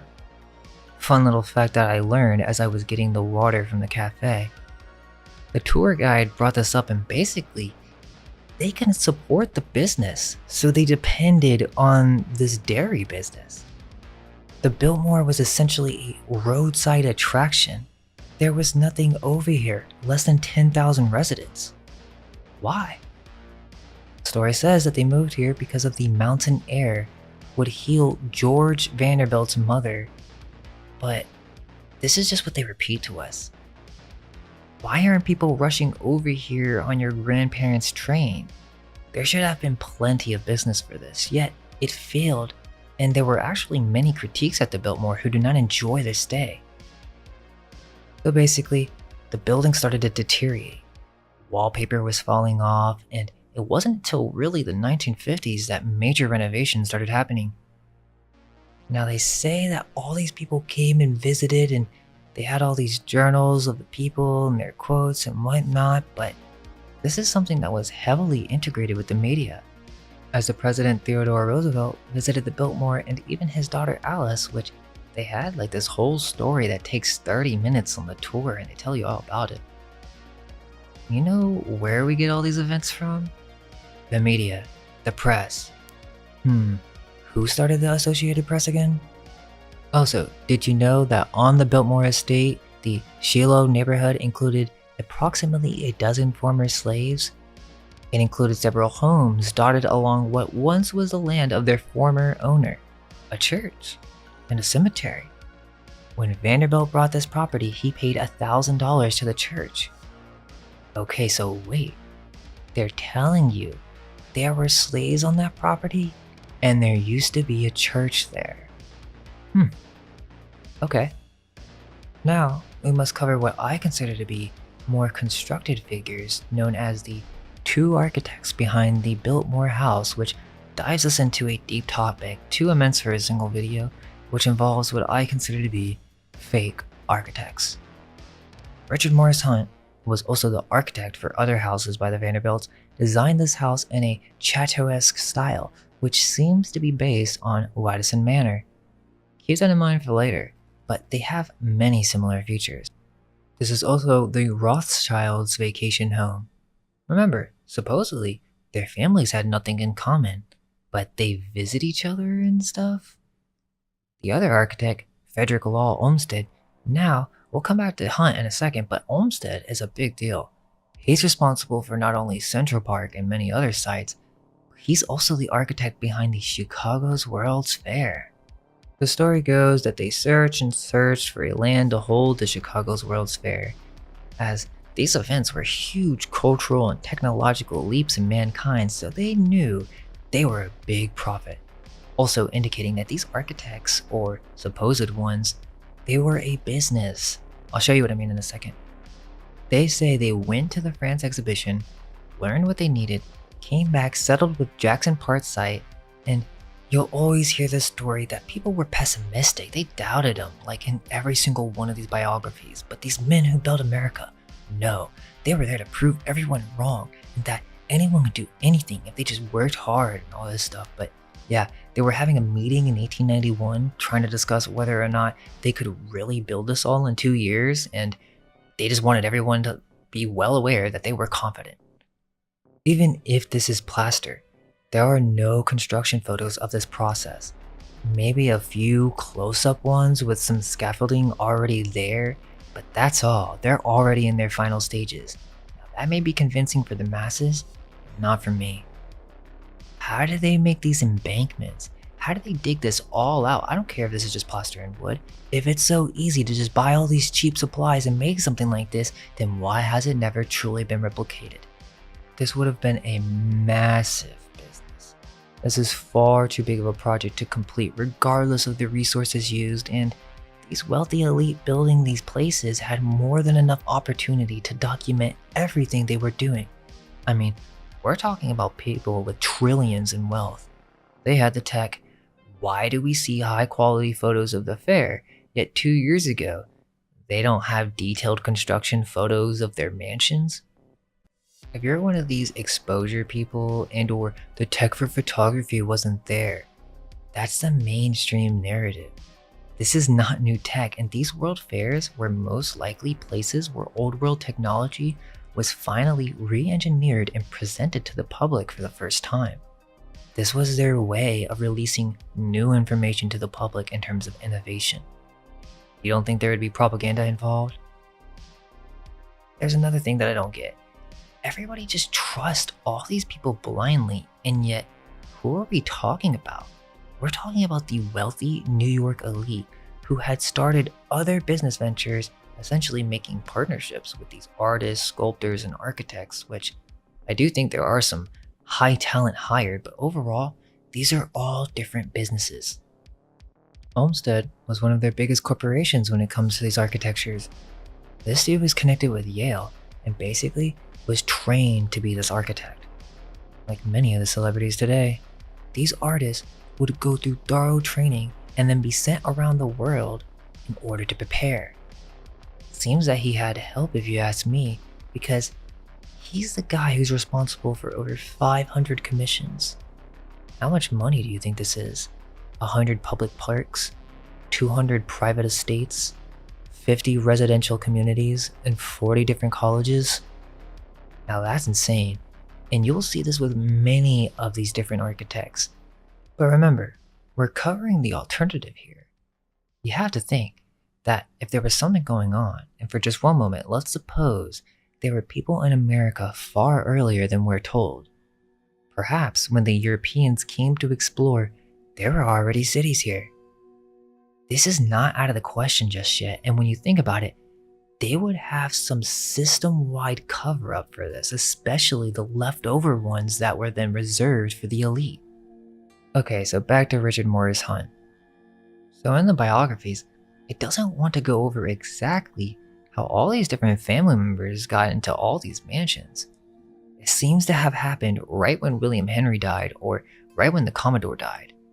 William Henry bought all these supposedly, and then they were given to his children. But Richard Morris is the same architect behind the building we mentioned in the last video, the Petit Chateau, or William K. Vanderbilt's house, another young bachelor who was going to get a bunch of money from his father, William Henry. They never explain why William Henry was into Gothic architecture. Sure, you can say that George Washington Vanderbilt learned this from the books, okay, that's one thing, but how did William Henry get involved in this? There's just not enough information about Fifth Avenue, and I found some early pictures that show clearly these buildings have lower levels that go below the ground. Sure, you can make the argument that they're basements, but why are there windows going below? And how difficult would it be to build this way? Furthermore, why did they decide to demolish it? You know how much money a place like this could have made? This was another palace for princes. This guy is also responsible for the breakers, the Marble House, the lower section of the Statue of Liberty, which I find very hard to believe in the photos of France because it does seem to be a composite if you ask me. But we continue. He built the Ochre Court, New York Tribune Building, Bluth High School, which seems to be way too much for a high school, but essentially they're saying they built hundreds, if not thousands of these structures in less than a 20-year period. They had at least 10 mansions in New York, many of which were destroyed. They owned all of Fifth Avenue, and we aren't going to start asking questions on how and why this was done. There's barely any photographic evidence for their claims from this, and this is 1870 to 1890 time period. And all of a sudden, 1890, they start deciding that they're going to take stages of the construction process, but even then it's very limited and only a select few are shown as if they are chosen to be presented. You must think, if these were truly philanthropists and they had so much wealth, why didn't they develop a better system for preserving photography? They preserved books, tapestries, maps, yet they could not preserve photographs for just 50 years so that people could copy them later? I think they're hiding something. So yeah, these are the people that they tell us built the Biltmore. Yet, with almost all these figures, there's usually only one real photograph of them. Maybe two, but rarely. And then you get these portraits of who they were and their background story, and we just eat it up. No one asks any questions. Of course, I'm talking pre-1890. Once George Washington comes in, he was the new young trillionaire. Now, these were the true Kardashians, because even though I was making that analogy earlier, it actually really applies now, because George Washington, and I swear saying that over and over again just seems so weird, but George Washington Vanderbilt basically built the Biltmore to have as his own bachelor's pad. They say it was originally for hunting, yet it ended up being used kind of like a frat house. The elites of their club would come for what they say was an extravagant experience, and also they tell us that there were like only 3 people living in there for a certain period of time after it started to fail, right? Because come to find out, people don't want to take this massive long journey to the middle of nowhere. They had many guests, they tell us, but I'm not sure if I buy it, because they would have been successful and the place wouldn't have been deteriorated and needed renovation in the 50s. So now, I'm going to explain my experience going to the Biltmore with Moon. And after explaining all that, I'm going to give you multiple possible explanations, and you can decide for yourself what you like the best. Okay, so I know that was a lot, but you gotta understand what I'm about to say is pretty drastic, and I had to have some sort of foundation for assisting people in understanding how we come to these thoughts, but instead of jumping right into it, I feel the best argument is to simply just go over the history as we just did. Now we're prepared to go through this and ask some questions. So okay, you got your ticket, you're ready to see the Biltmore. You enter through the entrance, and many expect to be able to see it from the street, but you can't. There are trees blocking everything, and it's deep on the estate. You won't see it for a while. Which also, I never mentioned, there are so many trees here, and I'm talking massive amounts of land, but in the older pictures, there's no indication of any type of nature, which I also find odd. Or at least, it looks drastically different than it did today. Okay, so you have to drive for a couple of miles in which you pass under an interesting bridge, then you continue to find parking, take a shuttle, and after 30 minutes from originally entering, you're finally at the Biltmore. First note, when you enter the gate, there are sphinx that guard the gate. So you come in and they drop you off, so yeah, here's what it looks like up close. Now, we're going to be observing many symbols, and it's important to constantly ask, why and when did the Vanderbilts get such an interest in this level of symbolism? You guys notice anything? Why is there a lion statue in front of the door? What does William Henry or George Washington have to do with lions? How would he know about this unless there is some type of secret club we don't know about where they learn about all this symbolism? Look at all the ornate detail. The level of art put into this is insane, and we never see any photos of them doing the detail work. If you look closely, you can see that there are a coat of arms at the top of the building, and they each are saying different things. You can see gargoyles, weird faces everywhere, almost like peasants or something. You see these over the windows, over arches, in every possible place. They added insane amount of detail, as we will see. It's much better to come early, as later in the day, it gets extremely crowded. So we walked around the left section where you can go right under the arches and see the pillars up close. So first off, it's pretty amazing, not gonna lie, but to be able to just chill under there as we were taking photos, we noticed that the pillars had these fleur-de-lis, but they also had the older form, which was the dagger or the sword, which again is royal symbolism that has been seen on coat of arms for hundreds of years. Why are they putting this here? Now, of course, people might say French inspired, but is it? Because we're going to explore that even further. Okay, so we go into the court side by the garden, where there's this massive empty space where there used to be a pool, but now it's just gravel. But over here, you can see a couple interesting things. Over here is a windy tree that's pretty cool. And also, you can see the back of the house. Check this out. Look at this bottom base and how old it looks. To me, I don't really think they did that with a simple pulley system, and it seems to be done without mortar. Also, you can see that it continues to go underground. We go down to the courtyard to see a pan fountain, which you'll see multiple references to pan here. Then you get your first bit of programming with one of the architects, of course. And there's these very interesting terracotta bowls here. Now, of course, I'm not denying that these can be created in the modern day, but I was looking at them and I got a weird feeling that they were actually very old. Again, symbols everywhere. Why were they so obsessed with painting such ancient symbols on everything they do? It just looks like old Venetian artwork to me, but just take note of this for later. There are some beautiful views here that are truly breathtaking. It has like this weird silence to it when you come over here too. It's definitely peaceful. Also, the statues are interesting, but they didn't seem to be that old to me, to be honest. So, from here, you can also see that on the top of the building, there are more coat of arms. You can see 2 griffins. Griffins? Why are there griffins on this building?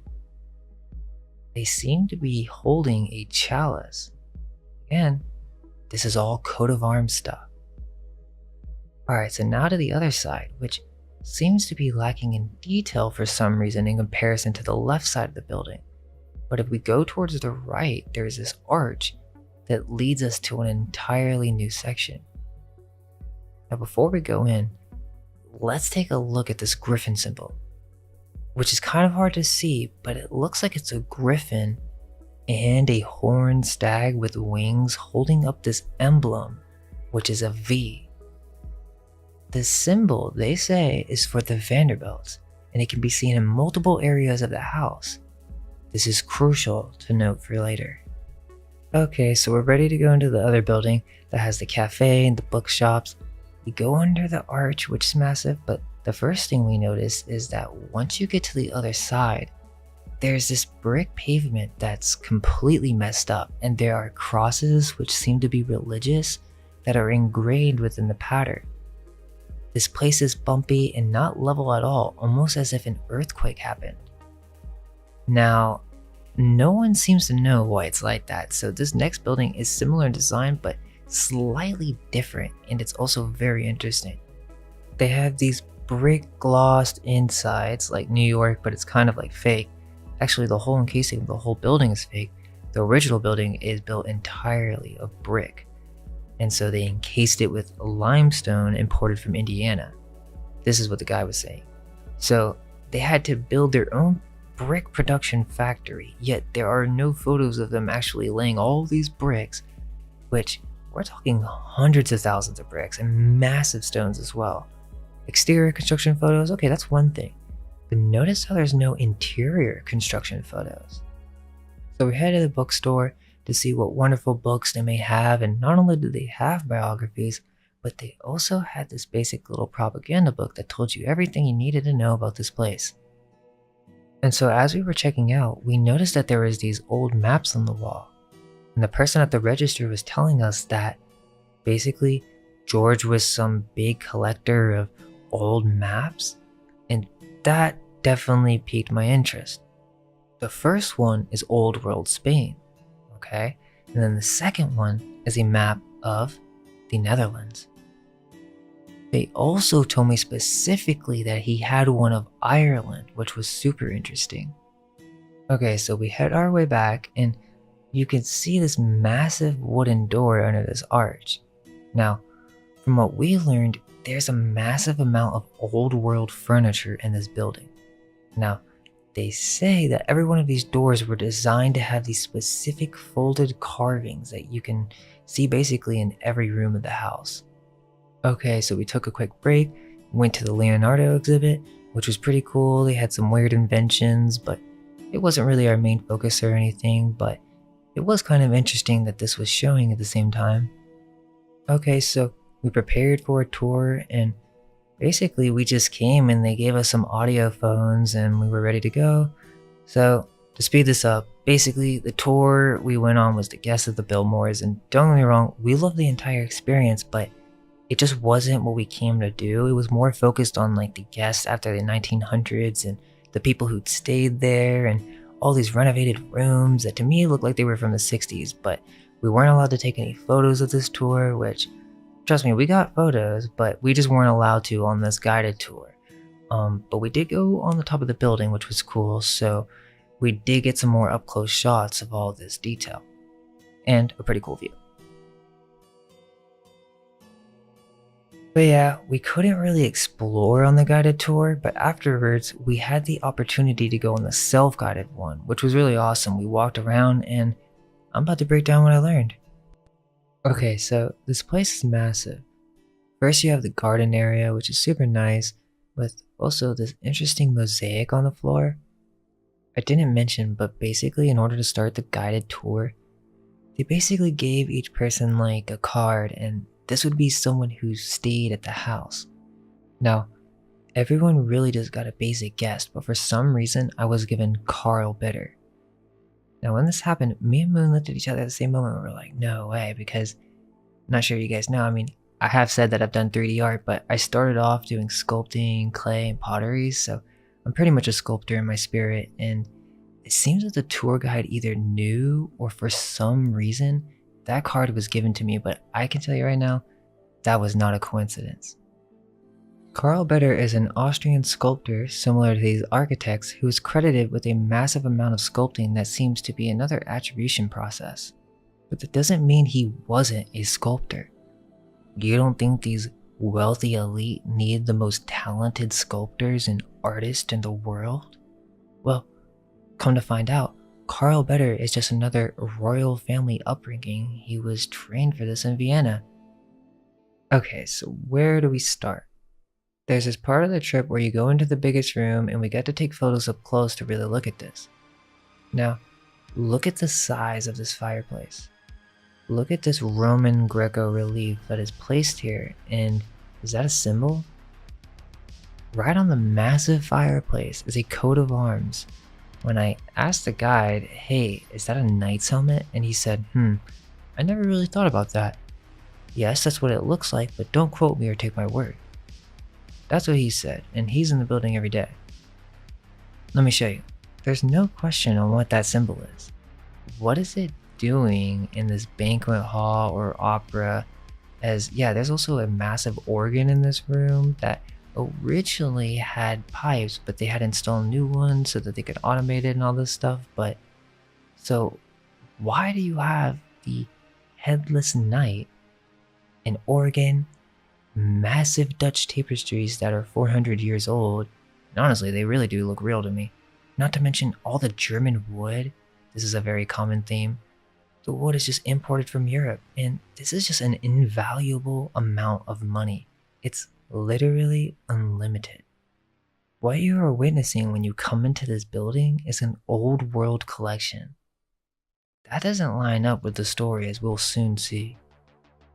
Look at that tapestry on the right. Another pan scene?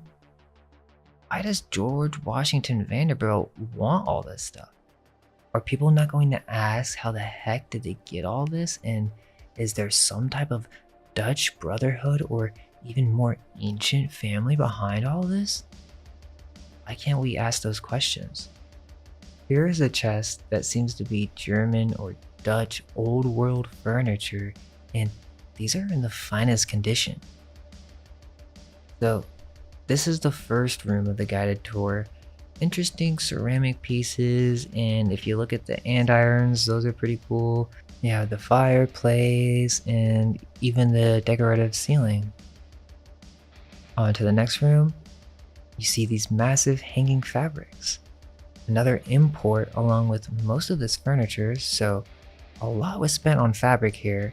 And forgot to mention actually, on the guided tour in the guest rooms, where we're not allowed to take pictures, they actually called these the Louis the 13th room, the Louis the 14th, 15th, and so on, which I just found strange, especially with the last video. I kept asking him to elaborate, but he said it's just because of the furniture style, so I don't know, but it seems really weird. So now we get into an important room, and this is the music room.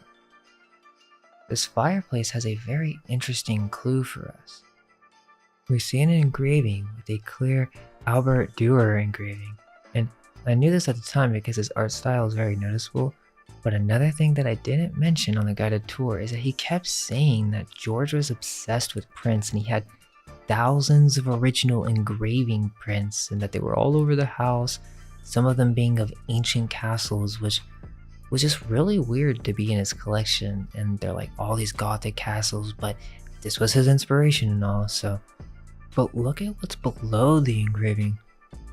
There are multiple reliefs showing an emblem with a date. At a closer look, we can actually see that it's a J, not a 1. Whoa, wait, you're telling me that George Washington Vanderbilt had studied so much art history and symbolism to such a degree that he was even aware of how they used to put J's instead of a 1? Why would he want to get this built in unless there's something else going on? Let's take a look at this engraving. This obviously was very important to him. This is the only one of his size that's showcased in this matter. I found the image online so we could take a look at it. You know what this image is? It's called the Triumphal Arch of Maximilian. At the top, you have the Vatican fish hats and also crown, which is the symbol for the Phoenician royals. Furthermore, we see torches giving the symbol of Prometheus as they are the ones to bring it, and remember Cornelius Vanderbilt's ship? Oh, why is there more pan symbolism? One time, okay, you say that's just, allegory in a painting or just like myths or something, but tell me why there are multiple different instances of pan being referenced at the Biltmore. Then, we have at the bottom of these pillars a very interesting symbol. What's that, a V shape? Remember this for later. Now, before we go on, we have to understand what this is. This is a royal family descendant tree. They're telling you what's going on. Maximilian was a Roman emperor, and it's letting you know everyone who was in their control. Type in Maximilian coat of arms, or even the House of Habsburg. Why is it a double-headed phoenix containing several other coat of arms? And that's actually what we see in this engraving. You can see the same Vatican hats here as well, so yes, they are connected. This is royal family lineage stuff, and we're just supposed to believe he put this up because he was a collector? Let's really look at this. There's so much to break down in this image alone. What do you see? The emperor in the center, Venice with the lions on each side, but also the double-headed phoenix, meaning they control both sides. To the left and right, you see all the different countries they own. These are all servicing the main emperor. They are not individual nations. For some reason we're taught that in history, yet no, they still had control over these nations in the 1500s. Look at the griffins. Now does that make sense why they're griffins in the Biltmore? Sure, you could say that George was just a fan of Albert Dürer, but that's just accepting the mainstream narrative. Why? And they never tell us that he was interested in symbolism, so why is he interested in this piece specifically? If you look at all the ornamentation, it's the exact same thing that you see with the Biltmore. It's the same people, but we're told that he was just inspired, so he decided to make it a French chateau. Okay, but why is there a Roman emperor engraving implying that they own all nations and that they serve Maximilian? Why would he put that there? And not only that, make it his prized selection. Let's continue. So there's this little porch where we chilled for a bit, and it's really pretty, but you can also see more views of the stonework in the back and also more detail work all over the pillars. The next room is the tapestry room, and there's a bunch of old world furniture here too. Look at this clock. This is pretty crazy. Also these lamps too, but they kind of had these all over the place. But I was really impressed by this German wood. I just thought it was insane, and the cost just had to be unimaginable because these are hundreds of years old. These tapestries are 300 years old, they tell us, and they show these really weird scenes, either biblical, mythical, or showing emperors. Now, I think I should mention this. There's a lot of stag symbolism. Now, I didn't capture all the instances, but in the main opera room with the organ, there was a lot of deer symbolism, or the stag, which is really weird because outside the Biltmore is a place called the Grand Bohemian. Now, if you remember from our little history lesson, this should trigger an alarm. Not only is it right in front of the entrance, their symbol is the red stag. The stag is also the symbol for Hennessy, which has its own coat of arms. So, in this room, we get more stag symbolism. For some reason, it seems that George was very fond of this deer symbolism, hence the name Deer Park.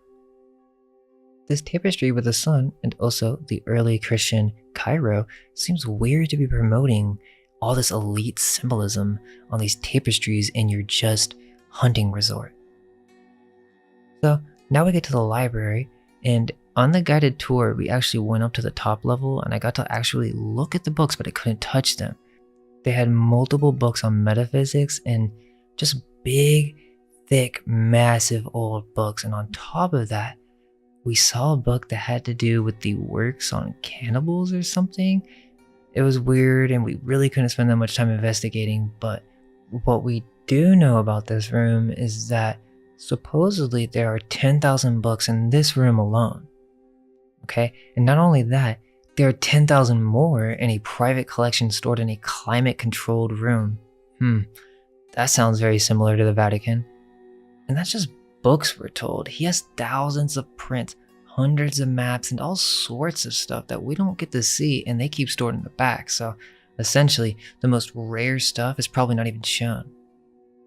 Then on top of the ceiling is a 300-year-old painting that they say was imported from Italy and glued onto the ceiling or something. They say that the architect Hunt actually brought this before even constructing the place. Wait, so they're just purchasing ancient paintings and for some reason they're selling these to these architects, and he knew that he wanted it before they even started building the Biltmore. Okay, so just look at this fireplace, and I believe he said it was made of black marble.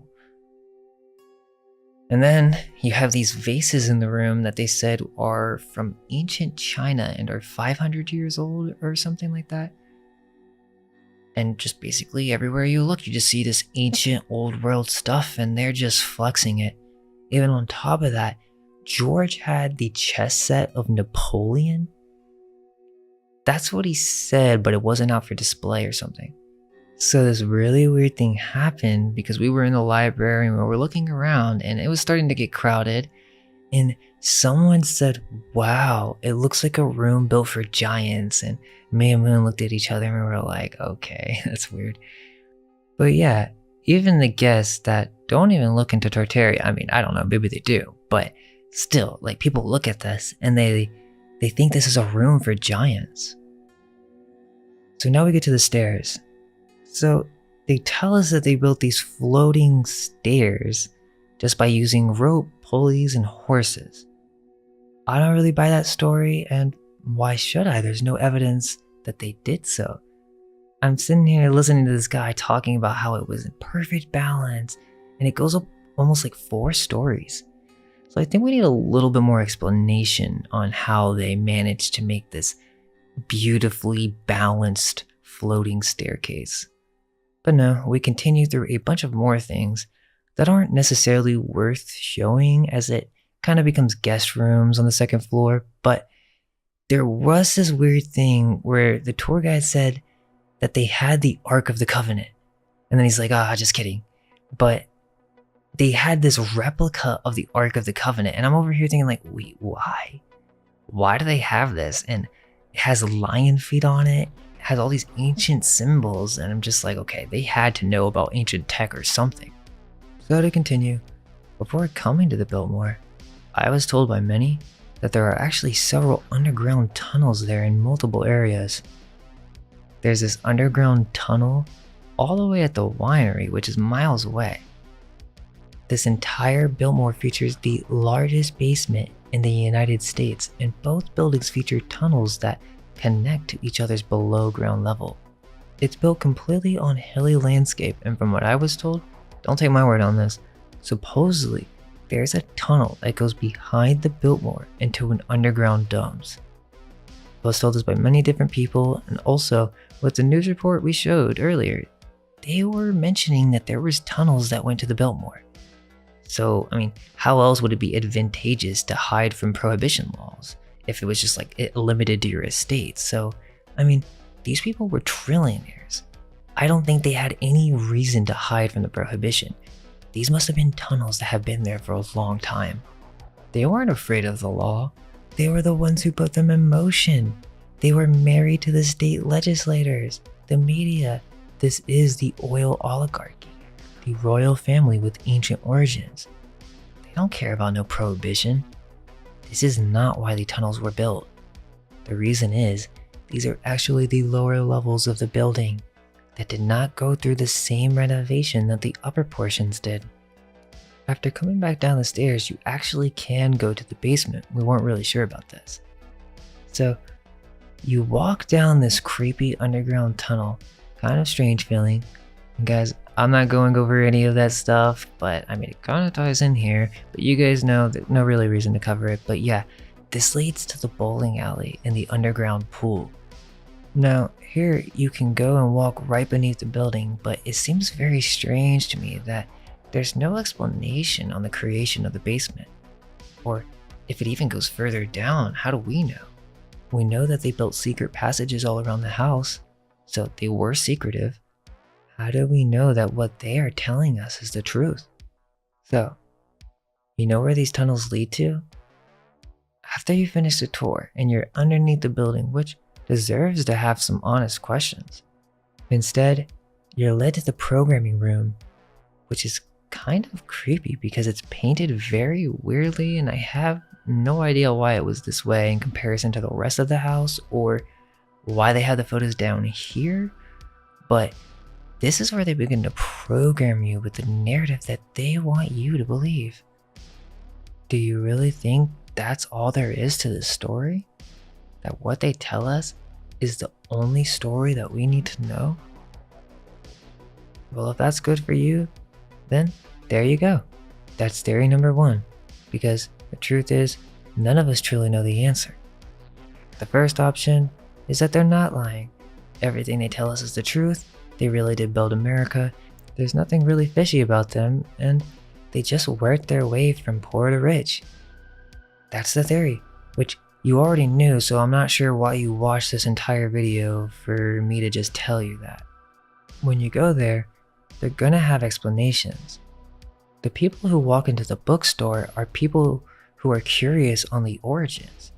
And so, they have these books approved and ready to go for you to learn all this information. All of which was not convincing to me. This main group, the anti-Tartarians, which seem to really enjoy this first option, don't seem to be aware of what they're even saying or promoting. They think that we should just all walk into gift shops, take these books, and then just accept whatever they tell us. Well, I think that's just contributing to the control and information without allowing people to truly be free by thinking and asking the questions they want to ask. But instead, they will repeat whatever the authorities tell us and then mock others for trying to get to the bottom of things. Most of these people are not taking into consideration many of the points I bring up, such as the royal coat of arms, symbolism, waste management, fake and altered historical narratives such as Columbus being the first to discover America, and also, like I showed, the secret connections of brotherhoods that seem to be behind all these architectures as evident by the coat of arms. This requires comparative skills that some are not willing to go into, even when it comes to the occult. Therefore, they conclude that some basic construction photos that show just a few stages are all the proof they need. Well, it's not enough for me. Not only is it not enough, I don't really trust a word they say. I don't see why we should trust any of them. I feel like I've been fair, addressed the counter argument. Is it not possible that these are staged events? That this could have been orchestrated or planned? Not saying that they are fakes, because taking two photos of different places and combining the negatives actually creates a physical, real photograph, so that it's not really a fake and future generations wouldn't be able to tell. Again, I'm not saying this was done. No one knows.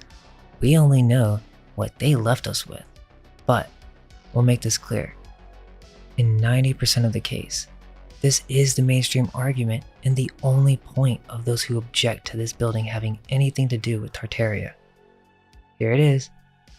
There's construction photos. That's the only point. But are you guys being fair? Are you covering the true history of the robber barons? Why should we trust them? Literally, the elite were hanging out with them, royalty in Europe. Well, I don't see why we should trust them, and so here is option 2. It's a lie. Yeah, they're just lying straight through their teeth. Go through the biographies, as we just did, and really tell me that nothing is up for question. What about the Dutch connection? Is there a Venetian connection? A Phoenician connection? Remember that V we were looking at earlier in the Biltmore? They said that this stood for the Vanderbilts, right? Now, explain when you look up Dutch East India Company, and you have to type in East, but remember, East and West are the exact same thing, okay? But this is their emblem. Look at this. It's a V, okay?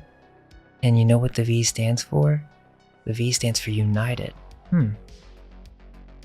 But not only that, remember all the stag symbolism? Look at the coat of arms I found. You don't think there's a connection?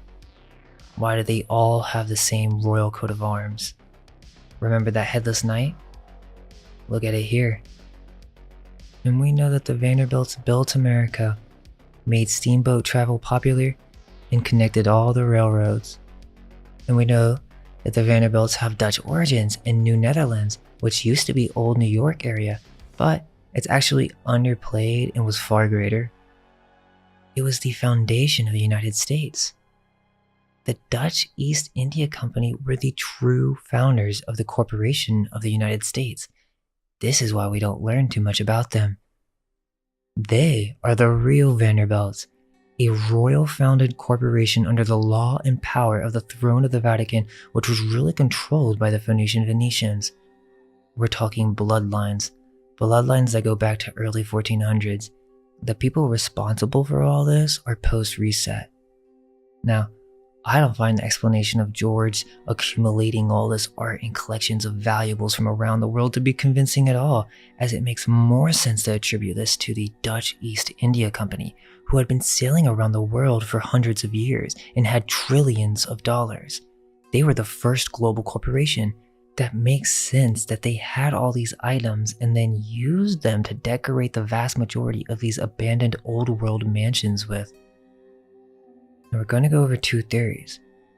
The first will be for people who kind of believe the mainstream narrative, but they're willing to accept that there's something up, and so they'll step into the shallow end, right? Okay, so you see the connections with all that I've said. I think the next best explanation is that, okay, let's say that they constructed this. but the age and methods used are up for question.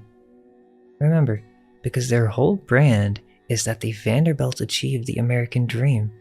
They started as poor Dutch farmers and just worked their way up from immigrants to becoming the wealthiest families in America. That is crucial for their story. So let's say that's not true and that actually the Dutch Moravian Brotherhood of Royalty is involved and they kept this under wraps. They had special old world tech from a past civilization, or they were keeping their progression in secret. For example, with the steamboat, they had this technology for a long time and slowly just released it out to the public. But in this case, they did so under the guise of capitalism. That seemed to be their main method of releasing new information to the public after the 1800s. Some random capitalist would just make all this progress out of nowhere. That way the state can't be blamed for being involved. Nowhere on the Wikipedia page does it say that he ingrained Dutch symbolism or heraldry, and that's important to note, because all it says is that it was inspired by French Renaissance. Because everyone knows that this Gothic style with the fleur-de-lis is typically associated with the French, but as I've shown you in the first chapter, it goes much deeper than that. So, they had other building techniques that they do not tell us about, meaning, no, they weren't using pulleys and just a few men. This was an industry. There's no way they were just whipping these mansions out of nowhere in the 1870s, and again, I really don't see where the love and passion for this architecture came from. They all came from ignorant farmers with no interest in education, that's what we're told. They could have had some steam crane technology or machinery that we don't know about and they just don't want us to know about, because that would imply they had tech we don't, and that also, this was not the ventures of a man wanting a country home, that this was some type of corporate operation. Now, that may be interesting to people as there's an indication that this was built on top of an older structure, so even then, I don't think they built all of it, especially if we consider underground cities as with Asheville and subterranean networks. We also know that the Dutch hired explorers to go find new ventures, so they would look for abandoned and ruined old world structures for them to go on these huge renovation projects. Which, we get to the final theory, which is my thoughts. I think they're liars. After comparing and contrasting, I don't think they considered that people would be able to see their fingerprints. I think the story of the robber barons is BS. I think the story involving the Dutch East India Company is highly exaggerated. Why should we believe them? If they're the ones behind all this, I got some serious questions, which is, why is this not known about? Well, it's because there was a reset, most likely within the last 500 years, in which an old world civilization went through multiple periods of systematic cataclysm to the point of it being possibly a contrived event. These cataclysms caused earthquakes, floods, mudslides, and even comets that would be a sign of these dark times. The power of the old world was shifted into the Jesuits, who were in control of Rome, and the Vatican slowly moving their power across Europe and making their domination known. Their powerhouse became Venice as they began to rediscover many of the lost arts and sciences of the past age. They needed to begin disseminating this information to the public, but they needed to put their initials on it, because there couldn't be any knowledge of the old world. This was the book burnings. They erased the past and decided the world would be created anew, the new world, the new Atlantis. And so, Venice expanded into multiple powerhouses and brotherhoods throughout all of Europe, forming their own cults to please their master, which really goes back to the Canaanites, Baal. This is their true god, as these people were inversionist. They began giving titles to the bloodline families that had been created through intermingling, and these people were complete idiots. These are the people who began getting all the palaces and chateaus in Europe, right? And they would just shit all over them and act a fool like Marquis de Sade. They were totally fine with it because they were dark occultists. They had no intention on lifting humanity, but they wanted to enslave them. Look at the first global corporation, started in America. They are the Dutch. The Vanderbilts are Dutch. We aren't going to ask any questions. How easy would it be to just make up all these figures? And remember, they have the burden of proof. All I have to say is I'm not convinced, and rightfully so, as there are barely any details on these people, and as when it comes to the Commodore, he even refused to speak in public. How do we truly know these people existed? Letters, pictures, okay, all of that can be fabricated by maniac trillionaires with a mission to control. So, these Vanderbilts, once converting from Dutch and they became English, they still kept their Dutch connections, but they'd never really tell you that in the documentaries. They don't want you to know that these people were a part of a club, the New York Club of Wealthy American Aristocrats, which, out of nowhere, and all of a sudden, decide to create architecture that hasn't been created in hundreds of years, and really no other nation is doing anything like this in the same amount of time. As I said with Fifth Avenue, I don't believe that story at all, and these were done in almost a decade, and then demolished, and then the same thing with the World Fair, all of this in 3 years? Or we just accept the official history of Asheville and not wonder how they built all these subterranean networks that connected the city? How did they build all these buildings in such a short time period? Something isn't adding up. I believe the Biltmore to be an old world Tartarian mansion. I don't think these Phoenician hijackers can build with sacred symmetry at all. They aren't creative. They're copycatters. They're parasites. If they had tech then, why are there no buildings like this being constructed today? Okay, sure, maybe they had steam engines. I still don't really think they could do this, and I don't see the evidence for it. After going to the library and thoroughly researching the Vanderbilts, I'm not really convinced. There's a lot of red flags, and after reading the stories, I can't even really show you guys everything. There's just so much to cover. For example, with the story of the Titanic, JP Morgan, and how the Vanderbilt's trip were canceled as if they may have known that something was going to happen. People are willing to accept that they did the whole Titanic thing on purpose for the insurance or whatever, but you know that means they lied, right? These people are scummy business people. Why should we believe the biographers? Why should we believe the media and not think it has anything to do with propaganda? Then people know all about the bloodlines, right? Freemason bloodlines, and this actually connects with the coat of arms again, but people are willing to accept that. But what I'm saying is too far. What I think is that these people are defacers. They are renovators, not builders. So yeah, it required sculptors, and yes, I do think they had talented artists.